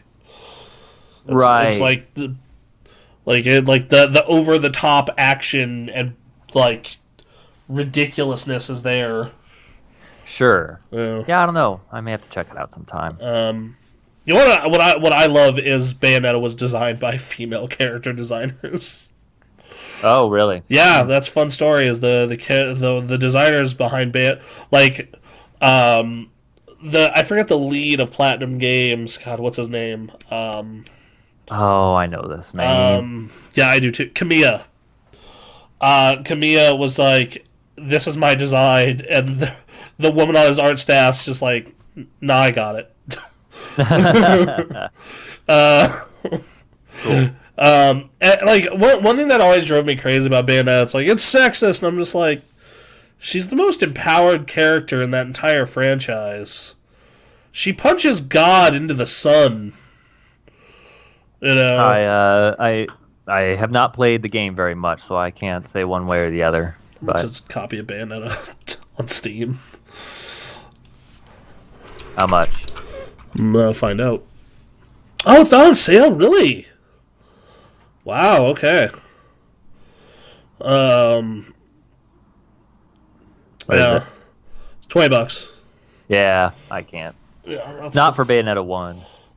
especially because they have that 2-pack coming out soon. Oh, do they? Well, they already have a 2-pack out on Switch, where it's like Okay. both games for $40, I think. But the 2-pack I was referring to is for $40. You get it's on PS4. It's Vanquish and Bayonetta 10th anniversary bundle for $40. That's a decent price. Those are for two remasters of two really good games. That's Oh, they're remasters? yeah, they're remasters. It's for PS4. Okay. So they're getting all the 1080p high res treatment that the I'd love to PC see some version. more Vanquish. I would love more Vanquish. Yeah. Apparently, so we actually did get some news this week regarding Bayonetta 3. Okay. According to Kamiya, development of Bayonetta 3 is going exceptionally well. Cool. Which I know that is the most hollow shit in the world, but I'll take it. I don't hear that news very often, to be fair. Yeah, This is going well. This game development process, which always has things going wrong, it's actually going all right. yeah. How So true yeah, that is, I don't know, but yeah. so Bayonetta on the Switch, you can get 1 and 2 together for $60, and they're both like all high res remastered Okay. So if you're looking for 1 and 2 together on Switch, that's an option. If you're looking for 1 and Vanquish together, that's an option. All right. I was actually looking at 1 and Vanquish together because I'm like, I don't own Vanquish on any of the new platforms, and that Steelbook looks real cool. Oh, there's a Steelbook? Yeah, Okay. there's a Steelbook version. All right. And I'm like, I need to support Platinum Games in any way I can. I love Platinum. Don't let them die. Please. Yeah. Like, let's... Oh, they're not going to die. That company has come so close so many times. Every single time they get close, and I'm just like, please, don't let them go. They're the last one. They're the last one making this shit. Oh. God of War gave up. Ninja Gaiden gave up. DMC did just come out, which that's nice. But Yeah. no one makes these consistently. Right. Yeah, because, like, they made, so, this has been their release order. So they did, so Wonderful 101, which in my opinion needs a port. They did Metal Gear Rising. They did Transformers Devastation, underrated gem. They did Anarchy Reigns, which, solid. Mad World, Vanquish, Bayonetta, Bayonetta 2, Nier, Automata. Okay. Yep. And then they did Astral Chain, which wasn't for me, but it was good. Sure. I just can't play V's style for an entire game. Yeah. Then they have this game that they're working with Square Enix on called Babylon's Fall, Okay. which looks like a cool character action game. And then they're working on Bayo 3. Right. Which they announced at last year's Game Awards with a teaser, and I honestly think it's going to be this upcoming holiday's big Switch game. I mean, it may be. I'm hoping. Here's the thing. Character action games were all over the place in the early aughts. You know, Sure. You got the God of War, you got Ninja Gaiden, you got Devil May Cry, you got, there was a lot of them. And then they all disappeared. Yeah. And, like, now I'm just sitting here, like, every 3 fucking years I get a Bayonetta game tossed to me, like a starving, like, may I have some more? Sir, can I have some combos, please? Can I have ridiculous hype boss fights? Oh, I get another cover-based shooter, okay. Yeah. Just, They're still making games. They're Yeah. still together. They're doing stuff. By the way, I love how that I have Yahtzee as one of my Steam curators, Oh, boy. because I get random quotes like this about games like Bayonetta. Its overactive sex appeal does make me feel a bit like I've walked on someone humping their Japanese love pillow, but it's hilariously audacious when it's not merely fascinating. Like, Cool. yeah, so, yeah, it was a slow year. I know, but we got a lot of stuff to be hyped up for. Yeah. Like, 2020 looks like it's going to be nuts. We got, I think for us, a big release is going to be Dragon Ball Z Kakarot. Kakarot! Which will be happening next month. In, like, 2 weeks. God. I mean, to be fair, that's like the only game for, like, That's the thing. weeks. So it'll be, we'll have a week where we're going to sit and talk about Kakarot, and then, like, hey, I'm catching up on stuff. right. Hold on. Let me pull up my GameFly list here and the new release list. All right. So, like, okay, Kakarot and Tokyo Mirage Sessions come out the same week, which I like Tokyo Mirage, but it is a game I played 2-3 years ago. Sure. Kakarot's going to probably be great. I hope it is. Mm-hmm. But that's like, okay, you have Yakuza Remastered in February. Mm-hmm. That's the only game in February. The Yakuza collection. Then you have Final Fantasy VII, Doom Eternal, Animal Ugh. Crossing, Ugh. Cyberpunk, Persona 5 Royal, all within March and April. Wow. I don't know how we're gonna handle that. I might have you take Doom. Really? Yeah, just because I know you don't want to do Final Fantasy VII, Not necessarily. and which is fine. So like I'll have to take that, and I know I'm going to be doing Persona, and like those two alone are like going to be long as hell. Yep. And then so I might have to throw Doom at you, and then we just both do Animal Crossing, and Right. then you can take Cyberpunk. And we also due to our looser nature, thanks to this different format that we've taken, we can just see what interests us, and Yeah, we'll see what comes. I am very interested in Final Fantasy VII, though. It's just a fascinating thing that Like, they've been working on for so long. it's just like the fact that they had to like cancel it and start it over. Yep. Now and the fact that this is just part one. Right. They've said it only is to the end of Midgar, and I'm like, that's only like half of disc one. What the fuck are you doing? And it's something that people have been asking for, and they're delivering it in a bombastic way. Just a like, grand scope and expensive. and you're gonna have to buy it over multiple generations. Whew. It's. It's weird. I'm salty because I don't like the new combat system.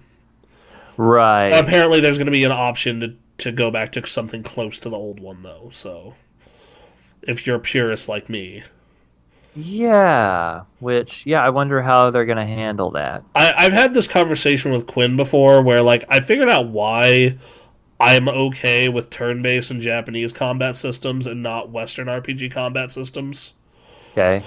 and it's because I feel like Western RPG combat systems are lying to me. Okay. And here's what I mean by that. Someone please make a clip out of this when I'm done explaining this. Western RPG combat systems are like, you have a shotgun. Go up to that dude's head and shoot it with the shotgun. His head doesn't explode. He doesn't die instantly. He just takes X amount of damage with the shotgun. Yeah. And I'm like, this doesn't make any fucking sense. Versus, like, because of its turn-based nature, so it's all based on math. Right. Versus Final Fantasy VII or any turn-based or any game that's semi-turn-based or turn-based is like, this is all math. Mm-hmm. Every last bit, you shooting that thing with that gun is literally just math. Yeah. So it doesn't matter. That's a gun. So, like, I think it's just the fact that, like, I feel like one is lying to me by being like, oh, it's an action game, but not really. And then the other one is like, look, bro, this is just straight math. I appreciate a game just being upfront and honest with me about what it is. Yeah, like, just let me tell you, bro. You're gonna take turns, and you're gonna figure out how your math beats their math. Yep. And I think that's why I respect it more. I see. I don't feel like I'm being lied to. Yeah, and like, I'm very curious about that game. I'm gonna rent it first. Sure. I never want a game to suck, but if there was a game to suck, this would be hilarious. It would be monumental. Especially after having to restart development. Yep. So yeah. Visually, it looks fucking incredible. Like, just looks. Oof. They're delivering everything in that regard. I wonder what the PS5 version is gonna look like, because they're working on both. Right. But yeah. So we got let's see, 2020 video games. All right. So 2020 in video games. So. We got Monster Hunter World Iceborne, which neither of us are really into. Like, if I have friends who want to jump on it, great, but I'm not. Sure. You have the Japanese release of Yakuza 7, but ours comes out way later. Yep. And like I said, you got Kakarot, Tokyo Mirage. Someone's bringing Oddworld Stranger's Wrath to the Switch. Which, okay. And finally, we have a release date for Warcraft 3 Reforged. Oh. Which is January 28th. Right. Then in February, you have that Yakuza collection and Grand Blue Fantasy. That's a new big fighting game by Arxis. Okay. And then Street Fighter V Championship Edition and Bayonetta and Vanquish 10th Anniversary Bundle and Devil May Cry 3 on Switch. Okay. All just remakes for the most part. Or like expansions, remasters, or like nothing really. Like Dragon Ball Kakarot is the new big release there, and like for me, kind of Warcraft 3 Reforged. Like just because it's been such a long gap there. Yep. Final Fantasy 7 remake, another remake, but just such a weird case of it. Yeah. Ori and the Will of the Wisps, that's also March. Okay. Neo 2 is also March. Oh God. Animal Crossing New Horizons and Doom is March. Half-Life Alyx is March. Persona 5 Royal is March. Okay. In April, you got yourself some Resident Evil 3. You got some Cyberpunk 2077 and your Gears Tactics. Okay. May, you have Fast and Furious Crossroads, the PS2 game. I mean, PS4 game. Marvel Avengers. Yeah. And Last of Us Part 2. Games with no release date yet include Axiom Verge 2, Bravely Default 2, Bayonetta 3, Deadly Premonition 2, Destroy All Humans 3, Ghost of Tsushima, Halo Infinite, the rest of the Master Chief Collection for PC, No More Heroes 3, Oddworld Soulstorm, Psychonauts 2, which Psychonauts 2 is supposed to be in that spring category, so that might hit in March as well. Hellblade 2. Yeah. Windjammers 2. Yeah. And then Yakuza Like a Dragon. Okay. So, you know what the one good part about all these being out in March is? The one good part about all these being out in March is the fact that we could just pick and choose the order we want to go in. Exactly, right. Just be like, all right, well, all this shit came out in March. How do we want to work our way through it? Exactly. Let's figure it out. Any one of these, you're particularly just, if you could have it now, you would? Oh, I mean, of what I remember here, Doom Eternal is obviously a big one.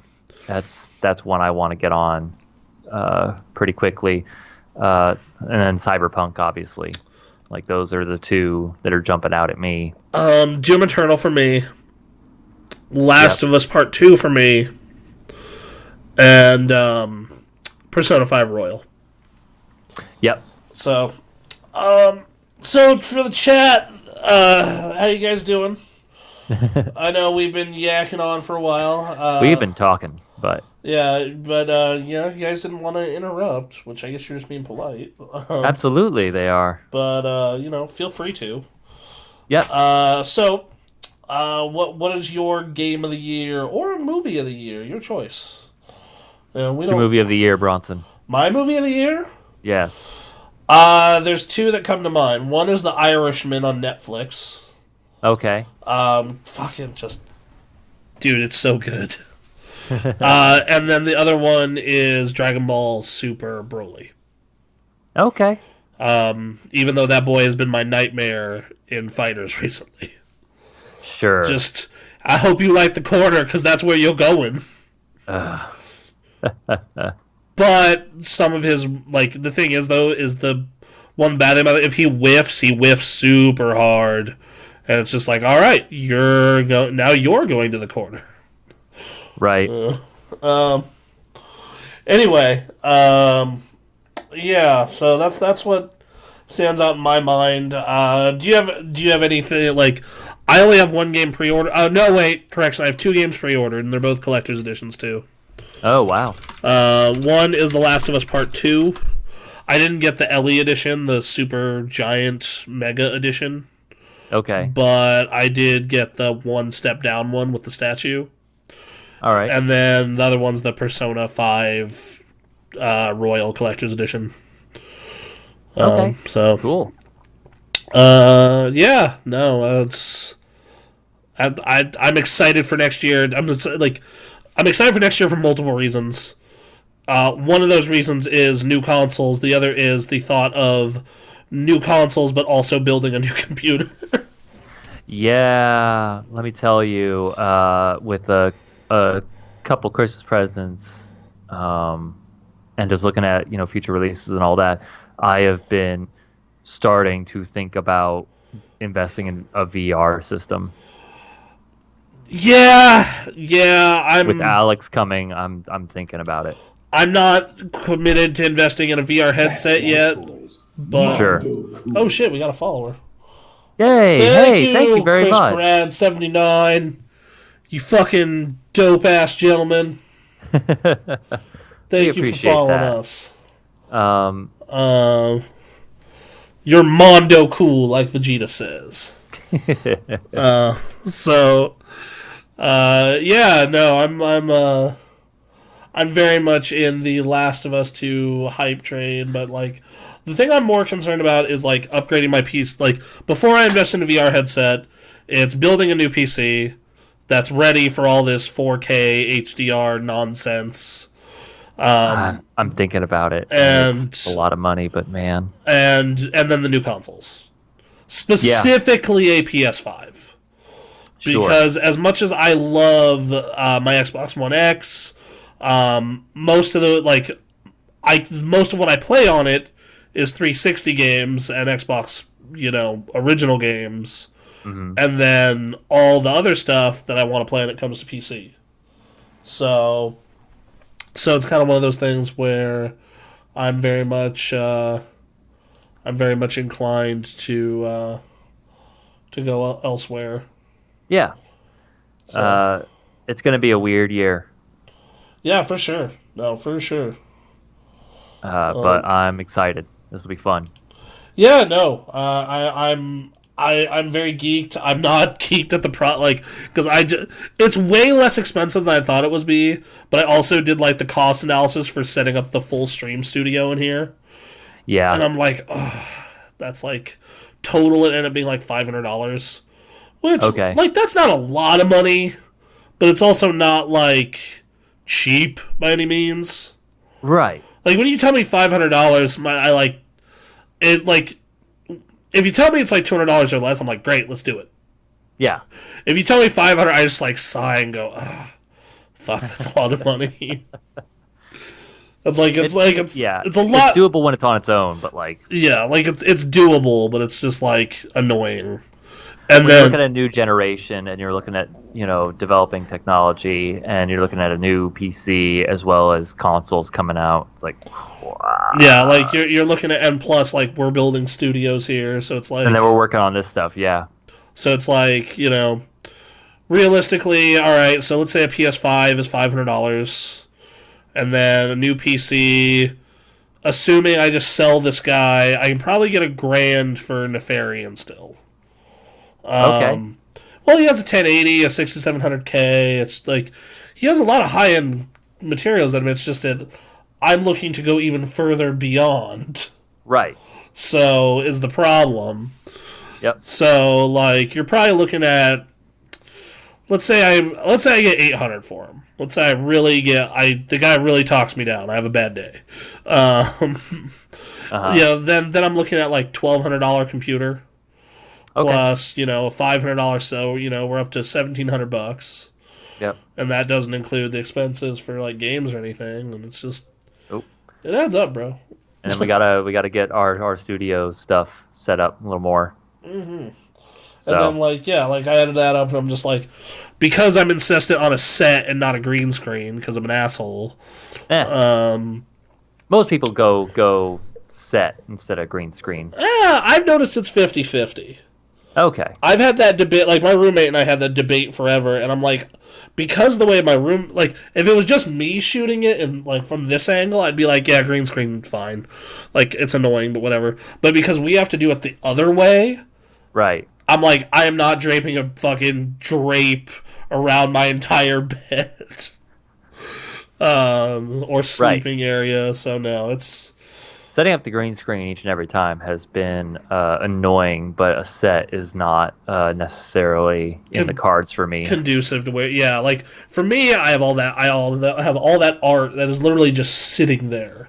Sure. I have like literally just piles of art just sitting, like in the middle of nowhere that I just need frames for.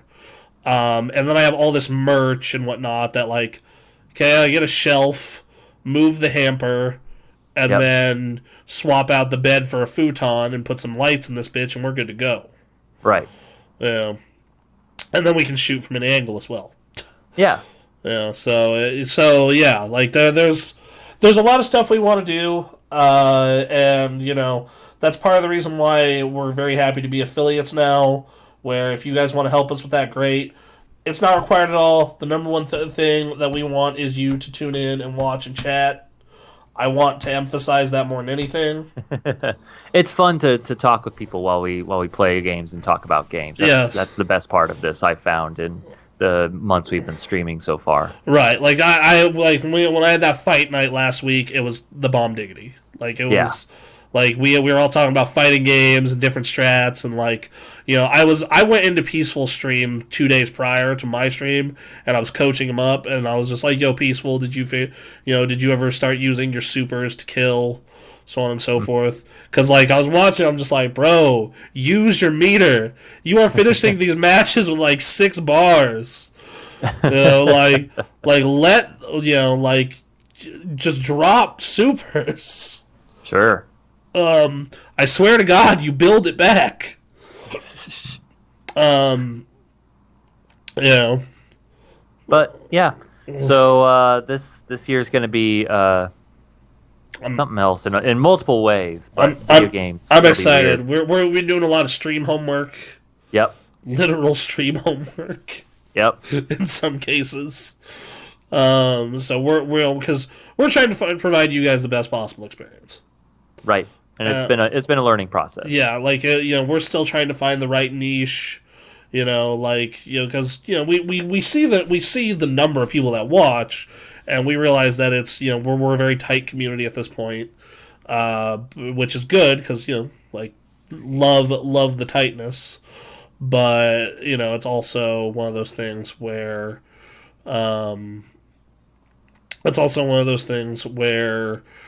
we want to grow bigger. We want to be a big, happy family, all playing rad games, and like in a way, we're still finding our niche in some ways because like this kind of stuff Aaron and I like is we have a weird Venn diagram of like it's weird. Like there's a lot of stuff Aaron and I both like that are sure. Yeah, like we both Devil May Cry, Halo, Gears, dumb internet videos.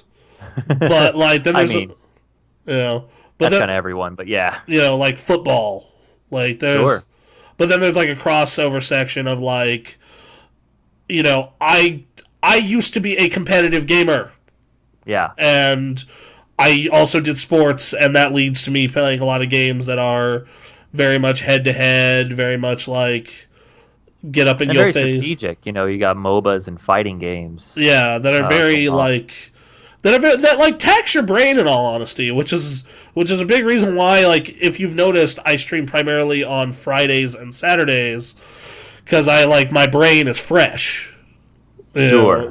So I can be like, all right, versus like if you've noticed when the times I do stream during the week, it's a lot of WoW or it's a lot of like games that don't expect much of me. Sure. Versus like Aaron, as you said, you like that really chill experience. You really like that. Playing Pokemon and Death Stranding. It's a lot walking around, hanging out. Yeah, like which Death Stranding, Pokemon, and skateboarding is a nice summary. Right, versus like mine where it's like Dragon Ball, Heroes of the Storm, and Halo. Yeah. Where it's just like, just mainline the adrenaline into my neck. Especially because, like, I remember, like, Jordan watching those Dragon Ball matches that were really close. She's just like, I am literally on the edge of my seat for you. I'm like, I can't help it. Yeah. Um, It'll be interesting how things go the next year. yeah, and hopefully the more we progress, guys, the more we can get to our goal of 2020 trending gamer. And we can hit our goal of not only 2020 trending gamer, but also like hit our goal to maybe hit partner, which means we can go to part time at our jobs, and then That'd be so. and cool. then like invest more time into this. Because Doing cool things here. Yeah, like I've actually done the math on what it would take for me personally to go part time. I can't speak for Aaron. I don't know his finances or anything. But, yeah. So, anyway, guys. That's what we're trying for. Yeah, so now we're going to get into the second half of the show. Oh, God, really? Yep. We're 2.5 hours in, or 2 hours in. Yeah, but we got to talk about what we've been playing. What have you been playing, Bronson? I played some of that there Dangerous Driving. That's right, you did. Also, Steam sales fucked me up. Yeah, I bought some stuff. We want to talk about that? Like, the Steam sales are going on right now. What did I get? What'd you get? So this is what I walked away from the Steam sales from, not including Christmas gifts people got me during the Steam sales as well. Right. Like, that's another animal on its own. But I picked up Uno. Okay. So I have a friend who streams Uno, and I was like, I want to be on your Uno stream. So I bought Uno for $3. Uno, huh? That's an interesting... I wonder what that crowd's like. They drink a lot of tequila. That sounds great. That sounds like a cool group. Lexi is the bomb diggity. She right. she has been in our chat for a couple of our streams. She's cool people. Yeah. So she's the bomb diggity. I'm gonna try and get on her Uno stream and talk a lot of shit and promote us a little bit. Doom 3 Uno shit talking. Doom 3 BFG edition. Okay. Because it came with Doom 1, 2, Ultimate Doom, and Doom 3. All right. Doom. Uh-huh. Dark Souls Remastered. Sure. It's the only Dark Souls I didn't own on the PC. I own 2, 3, and all the DLC, so I was like, alright, this needs to be fixed. Right. Grand Theft Auto Vice City, similar situation. Okay. Where I was just like, it's $3. Yeah. Team Sonic Racing. Okay. That game is really fun. If you're in the mood for a good kart racer and you're just burnt out on Mario Kart. I hear the recent Sonic Kart games have been good. I really liked Racing Transformed on the 360. Right. Anthony even liked that game. Yeah, it looked cool. River City Girls. Right. Finally hit a decent sale price, so I was just like, I'm in this now. Yep. Guacamelee 2. One of your favorites. Yeah, I love I loved it on. So I had the first one on PC and PlayStation. I had the second one on PlayStation, and this was like $3, and I was like, okay. Okay. Disco Elysium, the big Steam sale game I was hoping for. I bought a bunch of people Yakuza 0 for Christmas, and I personally didn't have it on PC, and I was like, well, this needs to be fixed. Right. And then Star Wars Knights of the Old Republic, The Sith Lords. Yeah. This does not include gifts I got, which include Need for Speed Hot Pursuit, and Them's Fighting Herds and Night in the Woods. Thank you. Yeah. Of course. You are the bestest of friends. And then Anthony Ta being the man who is like, I swear to God, he's on a mission to get me to replace my computer. Uh-huh. Because this is the third game. So, 3 out of the last 4 Christmases, he's gotten me a game. Ever since I built this new computer. Sure. Because he checks my Steam list, and he always buys the one That is like the technical benchmark. That's funny. He always gets the first one he got was Rise of the Tomb Raider Collector's Edition. Okay. The second one was Shadow of the Tomb Raider, like the big badass edition, and this one was Red Dead Redemption 2. And it's just like, and I texted him like, you finally won this thing. I can't get to run at 60 FPS max.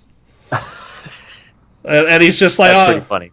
He's like, I'm aiming for 30 or less. And I'm like, oh, well, you might, I don't know then. Right. But, yeah, so I ended up, and then I've been keeping track of the Epic Games Store and their 12 free games, so I've been getting that every day. Okay. Most of them have been pretty good. Like, they had not Iron Brigade. They had, Ape Out on there. They had, Celeste, Hyper Light Drifter. Yep. Into the Breach. Yeah. But they also had their $10 coupon. And I nearly bought the Walking Dead collection. I was like, I can wait on that because it was a lot of money still. Like even after the coupon, it was still $15. Versus Dangerous Driving, which is the spiritual successor to Burnout, was $5 after the coupon. Right.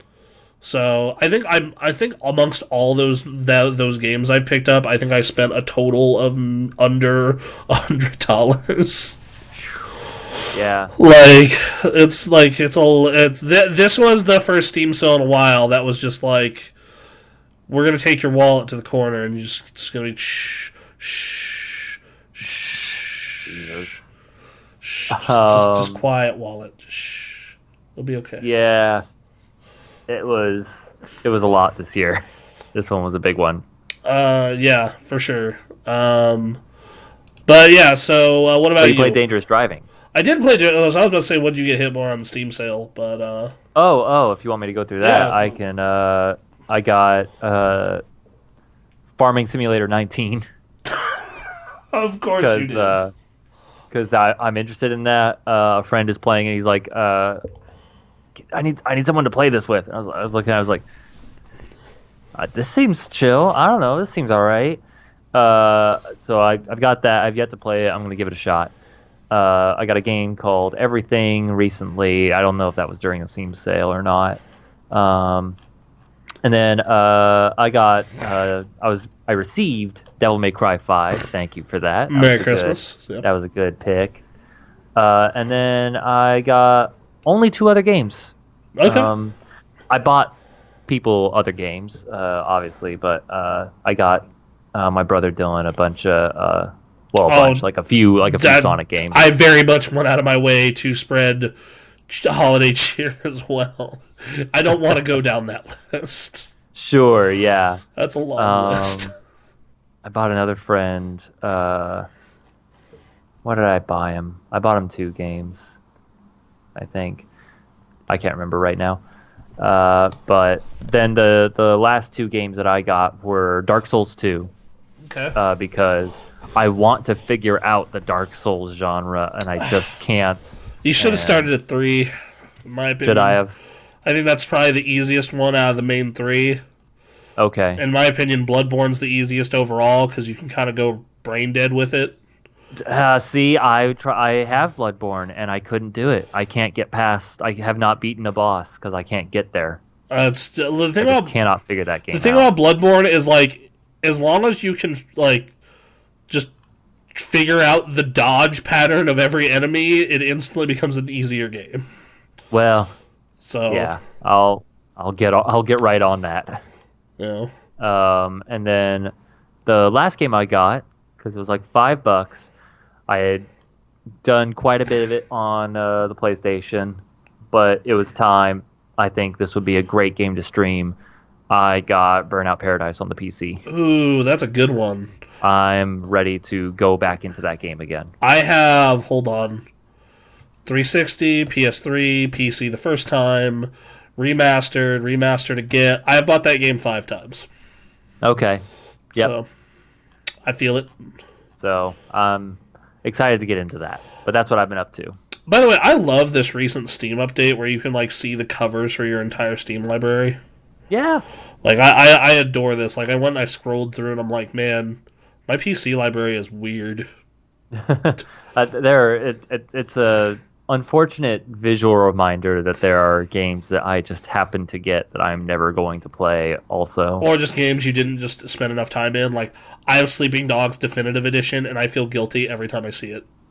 yeah, like every time I see it. Versus like Poker Night at the Inventory is like, oh, you spent 130 hours playing poker, Bronson. How does that feel? Bad. like, uh, like, hey, remember when you bought Metal Gear on the PC because you wanted to do a second run but never did? yes. You want to know what we need to do a round of? Hmm. I bought it for Steph for Christmas. This is one of the games I bought for people. I bought a bunch of people the Orange Box and Left 4 Dead 2 because they were like $3 altogether. Okay. And like we should do a Left 4 Dead 2 run. Sure, we could do that. I just yeah, I love feel like that I game. played Left 4 Dead to death when it first came out, and then we always did like that Halloween. That Halloween run is some of my fondest memories of video games. Just Joe being the hero, and then just us like being his idiot friends that he needs to save. Yeah, no, it's a good time. Those games are fun. The thing about like a lot of my Steam library is like I just have a lot of review codes that are just or like humble codes Yeah. that like were just like shit that got played for the review and then never touched again. Yep. You know, There's this game I'm looking at. There's a game I'm looking at, and it's just like, I I did not enjoy that game. I also maybe have not put in the time that I needed to. That's just an unfortunate thing that I have to look at. like I look at like Medal of Honor and I'm like, all right, I got a review code for Medal of Honor, and I finished Medal of Honor on Yep. the PC, the reboots. Yep. That's the thing that happened to me, wasn't it? Like I just look at shit like that and I'm going, ugh. Right. But yeah. So all right, man. Well, looks like we both spent a lot of money on games. We did. I also Spent wouldn't mind money. playing TF2 with you. That's another one. That'd be It's been a while since I played any TF2. yeah. Like I want to. I don't know. Maybe do an old game PC night on a Saturday night. Sure. But anyway, I played Dangerous Driving. That's what I want to hear about. So So how was it? for those of you who don't know what this game is, it is the spiritual successor to Burnout, Yep. and it comes with a lot of the trappings of being a spiritual successor to Burnout, including the fact that it literally has the same, like it straight up says takedowns, and it straight up says like all the same shit. But the like menus, driving is slightly floatier, Okay. but not a whole lot. It looks freaking amazing visually. It definitely copies Burnout 3 because there's no like car checking. Okay. It does the oncoming traffic thing, but it's missing a key part of what always made Burnout fun. All right. So first, or two things actually. So it's missing the crash mode. That's its own separate game entirely. That's also Right. on a separate service. Well, it's on Steam. So And like that being on its own also is not necessarily the best that you want to. Yeah. this So. is definitely a lot better than that. I'll say Okay. that. Well, so this is close to the driving and Burnout that you would want. But if the other key thing it's missing the licensed music or music at all. Huh. So you're just kind of driving around with no music, and it like you don't realize how much that adds to Burnout till it's gone. Sure. But this is a small indie developer; they cannot afford to pay for licensed music. No. So their solution to this is it's like, all right, if you have Spotify Premium, you can plug your log into the game, and we'll play whatever playlist that you want. And we even made our own playlist that we thought you should run during the game. Yeah. And now, if you're like me and you happen to be an Apple enthusiast and have iTunes Radio or iTunes or Apple Music or the one of the other music services, haha, too bad, you suck. But also, if you're playing this on PC like I am, then you can literally just Alt Tab and throw on whatever playlist you want. So Right. not really a real problem. And even then, you can make their playlist or just pull their playlist off of the free Spotify. And I have their playlist. Okay. These dudes are definitely of an era in a lot of this. They sure are. Oh, you seem to have a problem with this. I don't know, man. I think it shows that it made me think like, yeah, I like the licensed music. I feel like licensed music in general is a burnout thing, but like especially now looking back on licensed music and the choice of music for burnout games was like, I could take or leave a lot of these. Fair enough. Rock of There's Ages. a reason in Burnout Paradise I just switched to listening to podcasts. Eventually, I think that's what always happens to everyone. Yeah. But I will say that those Burnout games did expose me to some good music in my youth. Okay. Some Billy Talent, some stuff like that. So we got Rock of Ages. Yeah. Run to You. The Boys Are Back in Town. Crosstown Traffic. Danger Zone. Okay. Born to Run. The Heat Is On from Beverly Hills Cop. Oh yeah. Crash. Route 66 by Depeche Mode. Ugh. All right. Thunderstruck. Yeah. Here I Go Again. Funky Cold Medina. Oh man. Let's see, The Town Call. I'm skipping around a little bit.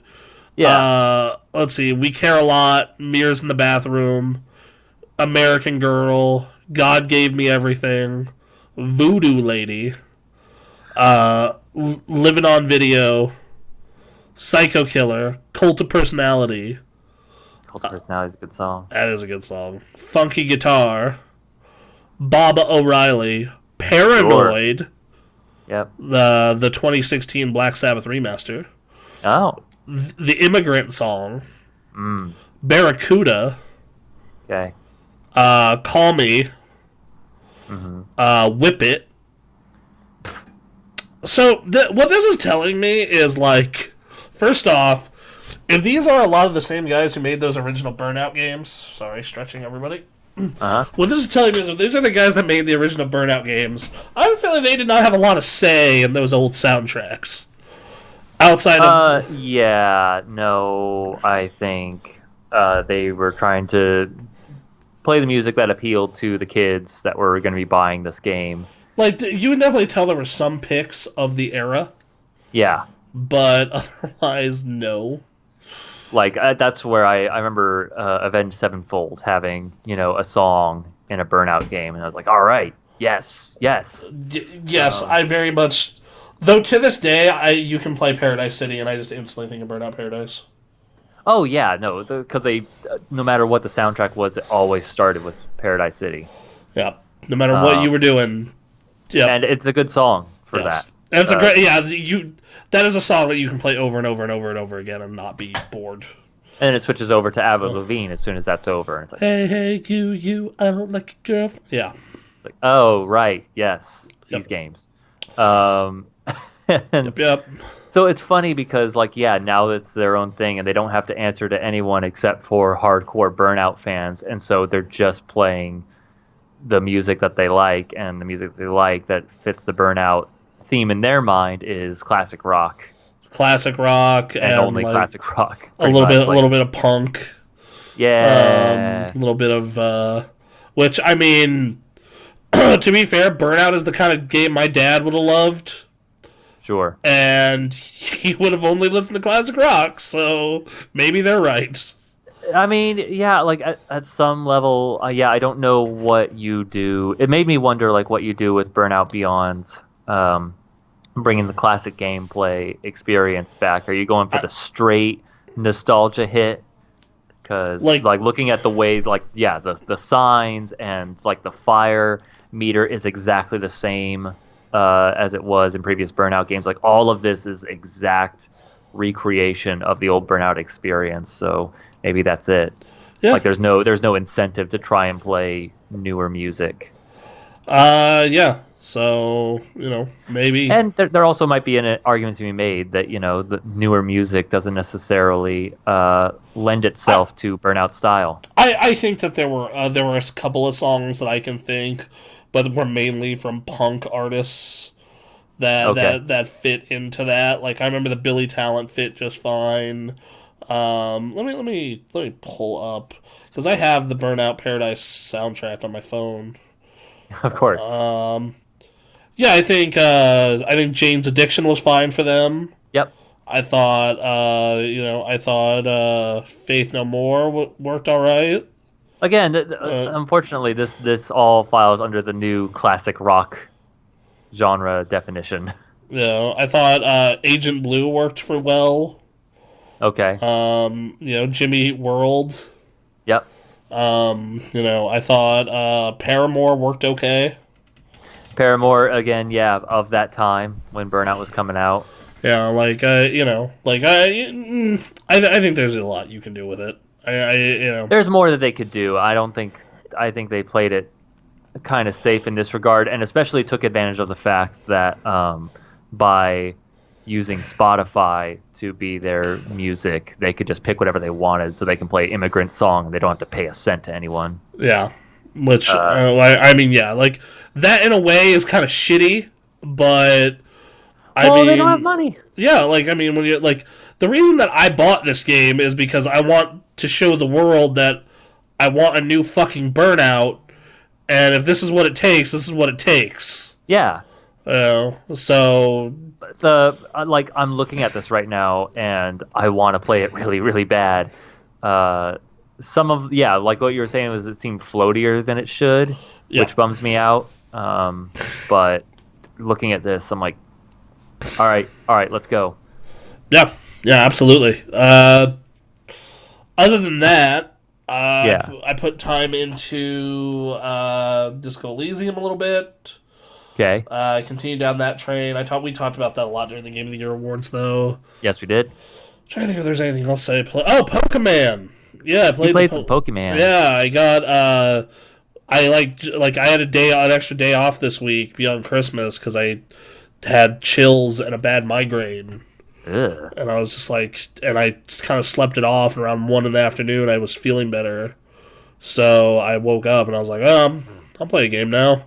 Sure. I looked around. I was like, I don't really want to sit at my computer desk. I don't really want to lie in bed either. I want to sit on the couch, which that limits me to I can play an old video game, or I can Right. play the Switch.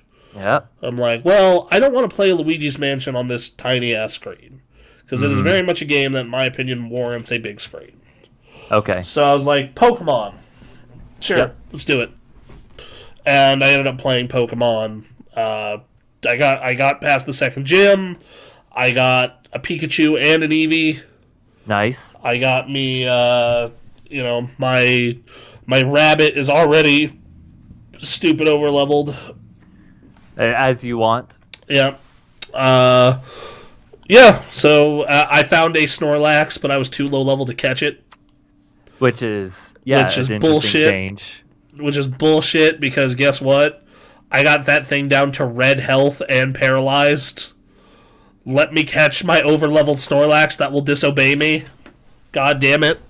Yeah, that is a little weird. Like, if you're gonna let me go out and fight it, let me fucking catch it.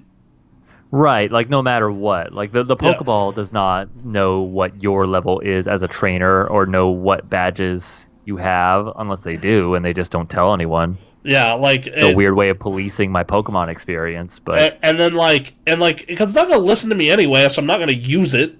right. And it's not like you just couldn't balance the gyms to say, yeah, we only allow Pokemon of this range. Well, you caught it. Did you catch it in the wild area? Yeah, caught in the wild area. Well, yeah. Well, I found it in the wild area. I didn't catch it because it wouldn't let me. No rules there. Yeah, it was level fucking 36, and I was like level 20, and I was like, it's a Snorlax. I'm gonna get it.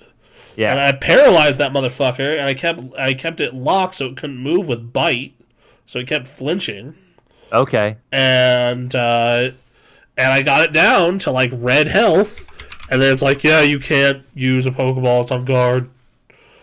And I'm like, you're kidding. Yeah. I always thought that was a little weird, but then I was just, yeah, I just kind of shrugged my shoulders and said, all right, then I was I'll like, come back this is later, I guess. stupid. Yeah, I was so upset because Snorlax is one of my three favorite Pokemon. right. And, Can you you guess will the get other there two? eventually. Other two, um, would I be correct in saying they're both Gen 1? No, one's Gen Okay, 1. one is Gen 1. One of them is, in fact, in this camera shot right now. Oh, no, it's not. Oh, wait, no, it is. It is. Give me a second. Give me a second. Give me a second. Uh, It's behind the stream god, Shenron. By the way, hello, say everyone to our new stream god, Shenron. We pray to Shenron before each streams. Uh, yes, of course. Your I wish can't has quite see been from granted. my view. Oh. I give up. One is Gengar, Yep. Yeah. Okay. I see it. I see his red eyes now. and then the other one is Blaziken. Blaziken, really? I love me some Blaziken. It's funny that we're bringing this up.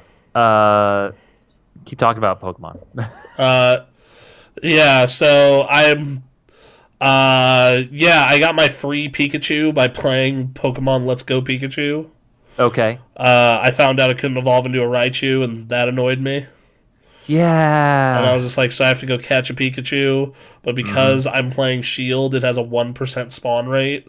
So Yep. now I just need to keep going into this zone over and over and over and over and over until I can get my fucking Raichu. Right. But I have a whole army of EVs. Yep. And I'm one of and just yeah. So I pulled up a list. The Pokemon subreddit took a poll on favorite Pokemon. You got one vote. You had to pick your very favorite Pokemon, and they took a poll, and they've updated it over time. Okay. I've referred to it in saying not one Pokemon is unloved. I was actually very wrong. There are 4. Who are the 4? So I will get to that in a second. The first is I wanted to read off the top 10 favorites among all people. Okay.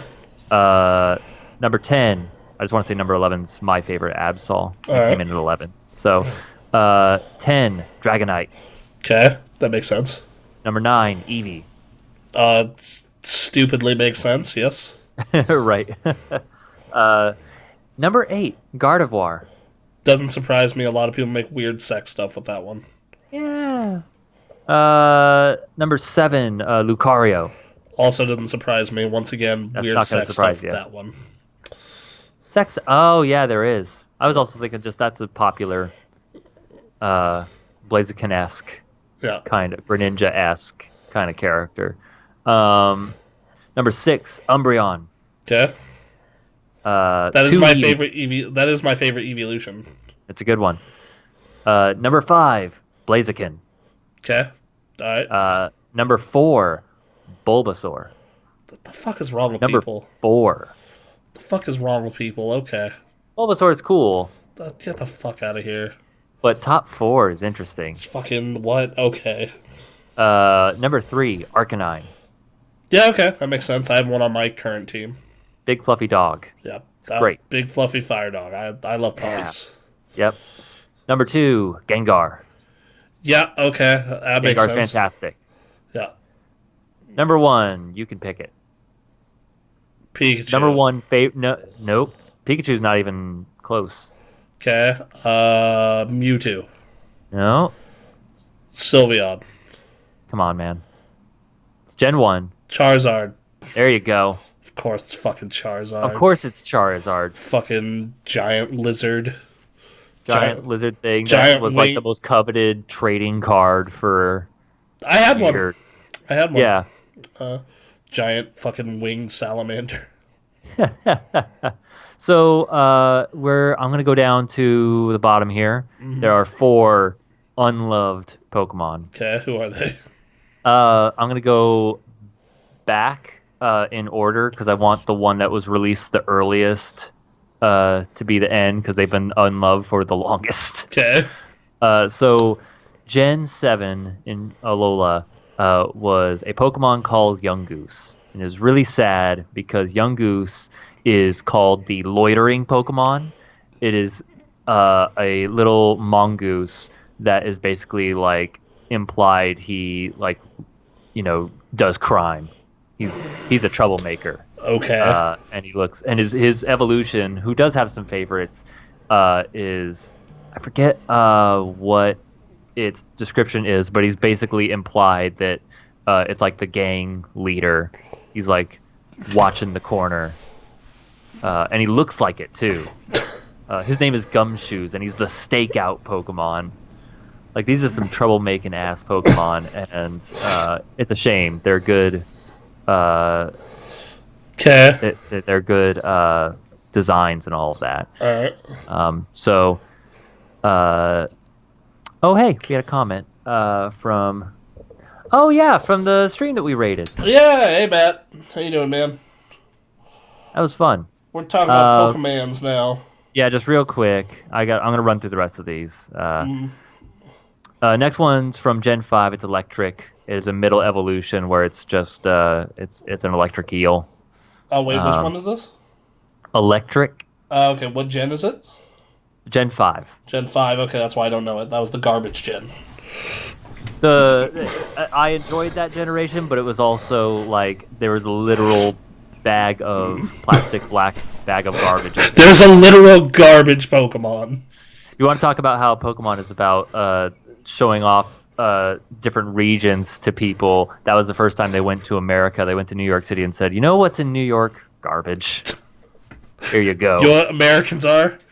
Garbage. Oh God, I slept in. I kind of slept in. 9:10 is sleeping in for me, sadly. I sleep in when I can, man. Sometimes I don't want to, but you need it for your health. Gotta catch up. Yeah. Third one is Gothita, which is also from Gen 5. It's basically your goth girl Pokemon. Oh, I know the one you're talking about. Second and third generation or evolutions look cool, but the first one's like the baby Koopa-esque. Yeah, I know the one. I know what you're referring to. Yeah, and then the final one, the one that's from Gen 3, unloved after so many years, is Silcoon, which is basically Gen 3's equivalent of Metapod and Kakuna. The fuck? Why does everyone hate Silcoon? Okay, I guess. Like, he seemed fine to me, but... It's not about hate, it's just, like, uninteresting. Real quick. Well, thank you, Matt. We'll be sure to put you on our auto host as well. Yeah, absolutely. That's cool. Yeah, thank you. Thank you. We always could use the boost. So... Yeah, Pokemon. I played through. You said you had gotten through the second gym. Yep, I'm through the second gym. Yep. I'm definitely. I'm enjoying it, but it's Pokemon. It's more Pokemon, and it's not like. It's cute. I enjoy the added benefits 3D brings, but even then it still feels like very little of this feels like. I feel like I'm playing a high res DS game. Well, that's what it is. It stinks of like they didn't anticipate this being a console game, or they just have been working on mobile so long. They're like, make a console game, and they're just like, okay, make a video game. Got it. Yeah, make the video game that we make. Usually, we can do that. I'm playing right now, so I just want to look at my Pokemon team currently. No, I'll pull that up. That's actually not a bad idea.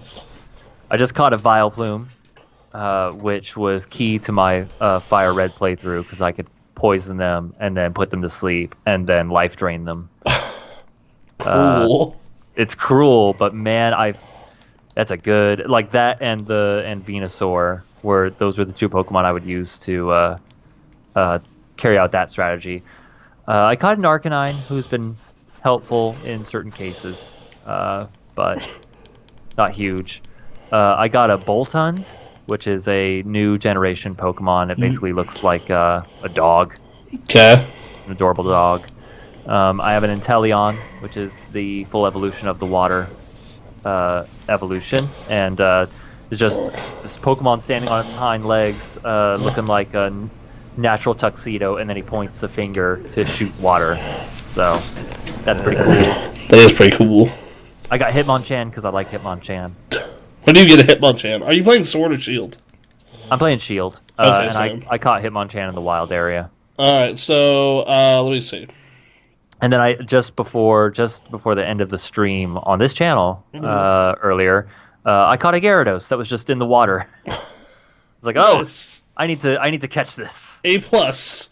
Yeah. So I caught a. So I have a Yamper, Hell yeah, you have a Yamper. a Noctowl, Okay. a Growlithe, Yep. a Pikachu, Nice. a Choodle. A what? Choodle. Can you spell that? Chewtl. And then a Raboot. A Raboot. Oh, right, because that's the second My Raboot. evolution of the fire starter. Yep. Sure is. Cool.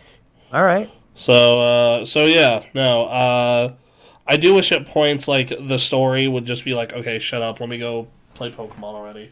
The story is not gripping, I gotta say. I gave my dude hipster glasses. I really wish I knew how to take off his hat.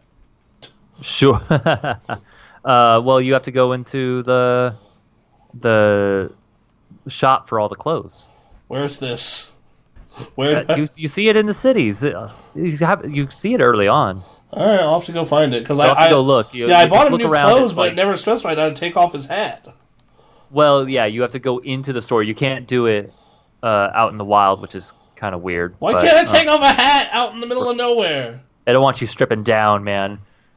They don't want me. It's the wild area. I'm free. They don't want that. It's the wild area. I'm gonna be wild. just running buck naked through the Pokemon. The wild area, you can't even catch Pokemon you're not supposed to be catching. It's not How wild can at it all. really be? It's not wild or free. Aaron, we need to free these Pokemon. Oh, see, now you're getting into the story of Gen 5. Let's free all these Pokemon. These trainers suck. This whole system. I don't think the system works. Oh, Lord. Oh, Lord. So, yeah, I don't know. Pokemon's fine. I just beat the 8th gym. Yeah, so you're making better progress than I am, for sure. Yeah, so we'll see where that goes. I don't know. So- Apparently it opens up later on, but there's just been no conflict, really. There's like, oh, what's the deal with this sword and shield myth and these Pokemon you saw in the fog once and haven't seen since? I don't know. It is a game for children. Who would have Well, thought it? yeah. It's weird that they took the faction that's supposed to be like the criminal faction and made it like this annoying fan crew that follows one of your rivals, which is kind of funny considering that the fan base of Pokemon, a portion of it just got really up in arms about the changes that have been made or lack thereof to this game, that their primary bad guy team is just annoying fans. Kind of funny. So I'm not sure if they planned it, but if they did, I don't think they planned it, but man, I don't know. This is coming off of Gen 7, which was not received super well, especially compared to 6. So all right. Do we have anything else? You play anything new? I tried to play Dark Souls 2. How did that go? I got stopped pretty quickly. So what has been stopping you in these games? Like They're hard. Okay, but like they all have patterns. Like so, do you like? I haven't figured out the pattern yet. I try to jump in when I think the pattern's over, and then it's not over, and then I'm dead in 2 hits, and so then I respawn and I try again, and I try to find the time when they're free, and it seems like they're never free. I try to roll past them to get behind them, and then they auto correct immediately and swing. They turn around 180 to swing at me, and it's like, all right, I don't know. I'm stuck on an old knight that swings a mace, and you have to go through 5 or 6 of them before you get to a boss. I know Dark Souls 2 is, in my opinion, not the one to start with, but that's what you got. It's also like one of the top streamed Souls games right now, which is weird, but which okay. is weird. And I got it because I have a friend that's playing it. Is playing 2 specifically? Yeah, okay. Yeah, and might help me with some co-op action. Gotcha. So I may give it a shot. But Okay, so I tried that, and yeah, having a hell of a time with that. I'm gonna keep going at it. Played Devil May Cry 5, which obviously has made an impression on me because it got in my top 10 for this year. yeah, no, quite the game. Quite the game. Played a little bit of Super Hot. Also quite a game. Because I just love Super Hot. Another game that's making me think about the VR stuff. So, right. but yeah, that's what I've been playing this week. All right. Okay, so that's what we both been playing. Yeah. Let's see. What else is there? Not a lot of news. Yeah, Dead. Just Game of the Year. A lot of different sites gave Game of the Year. The Witcher is apparently okay. Yeah. Yeah, the Witcher show is apparently all right, but like had a weird. They showed the critics a limited amount, and the way the show is structured made it so what they saw was not ideal, and so the critic score was not good, but everyone that watched it in full was pretty good. So righto. Yeah. All right. So last little bit of. So I guess we'll call that a day. We got one comment on one of the YouTube videos. It is a fire emoji. So thank you, Ace Hardy, for thinking we're fire still. Thank you. Other than that, thanks guys. It's been a good week. Been a good year. Glad you could help us launch this lovely platform with us. Yep, this is. I mean, it's continuing what we've been working at for years and years, off and on. But this upcoming year is going to be something. Yes. So remember, if you haven't yet, please give us a follow. You can catch all of our live content on here. Friday Night Fights, whatever dumb shit we're doing throughout the week, and the podcast on the Sunday mornings here. Yep. All our live stuff goes on YouTube at Super Gamecraft. You can follow us on Twitter at Super Gamecraft, at Radley Duder, and at Regular Gamecraft. Yep. And so yeah, give us a follow here. It'd be much appreciated. If you want to help us progress towards that new equipment and the better lighting and the better everything towards that, we're saving ourselves, but if you want to help us get there faster, not needed, always appreciated. I want to stress that. Yep. I want to stress that once again. We are panhandling, but it is not a need. It is an acceleration. But if it makes you feel better, all money does go back into the stream in paying artists for emotes, and paying artists for weight screens and animations and better lighting and so yeah. And if nothing else, it's super fun to chat with you guys while we talk about games and play games and do all that stuff. That's been really cool. So exactly, and we want to keep doing that. We want to keep chatting with you guys, and yeah. So let us know what you want to see from us too. Yeah, like if you want to see us stream more MOBAs, more fighting games, more chill games. Like we do it all. we have like you said earlier, we have an interesting Venn diagram of interest. So everyone, remember to pray to Shenron, and you have yourself have a good week. Bye guys. Bye.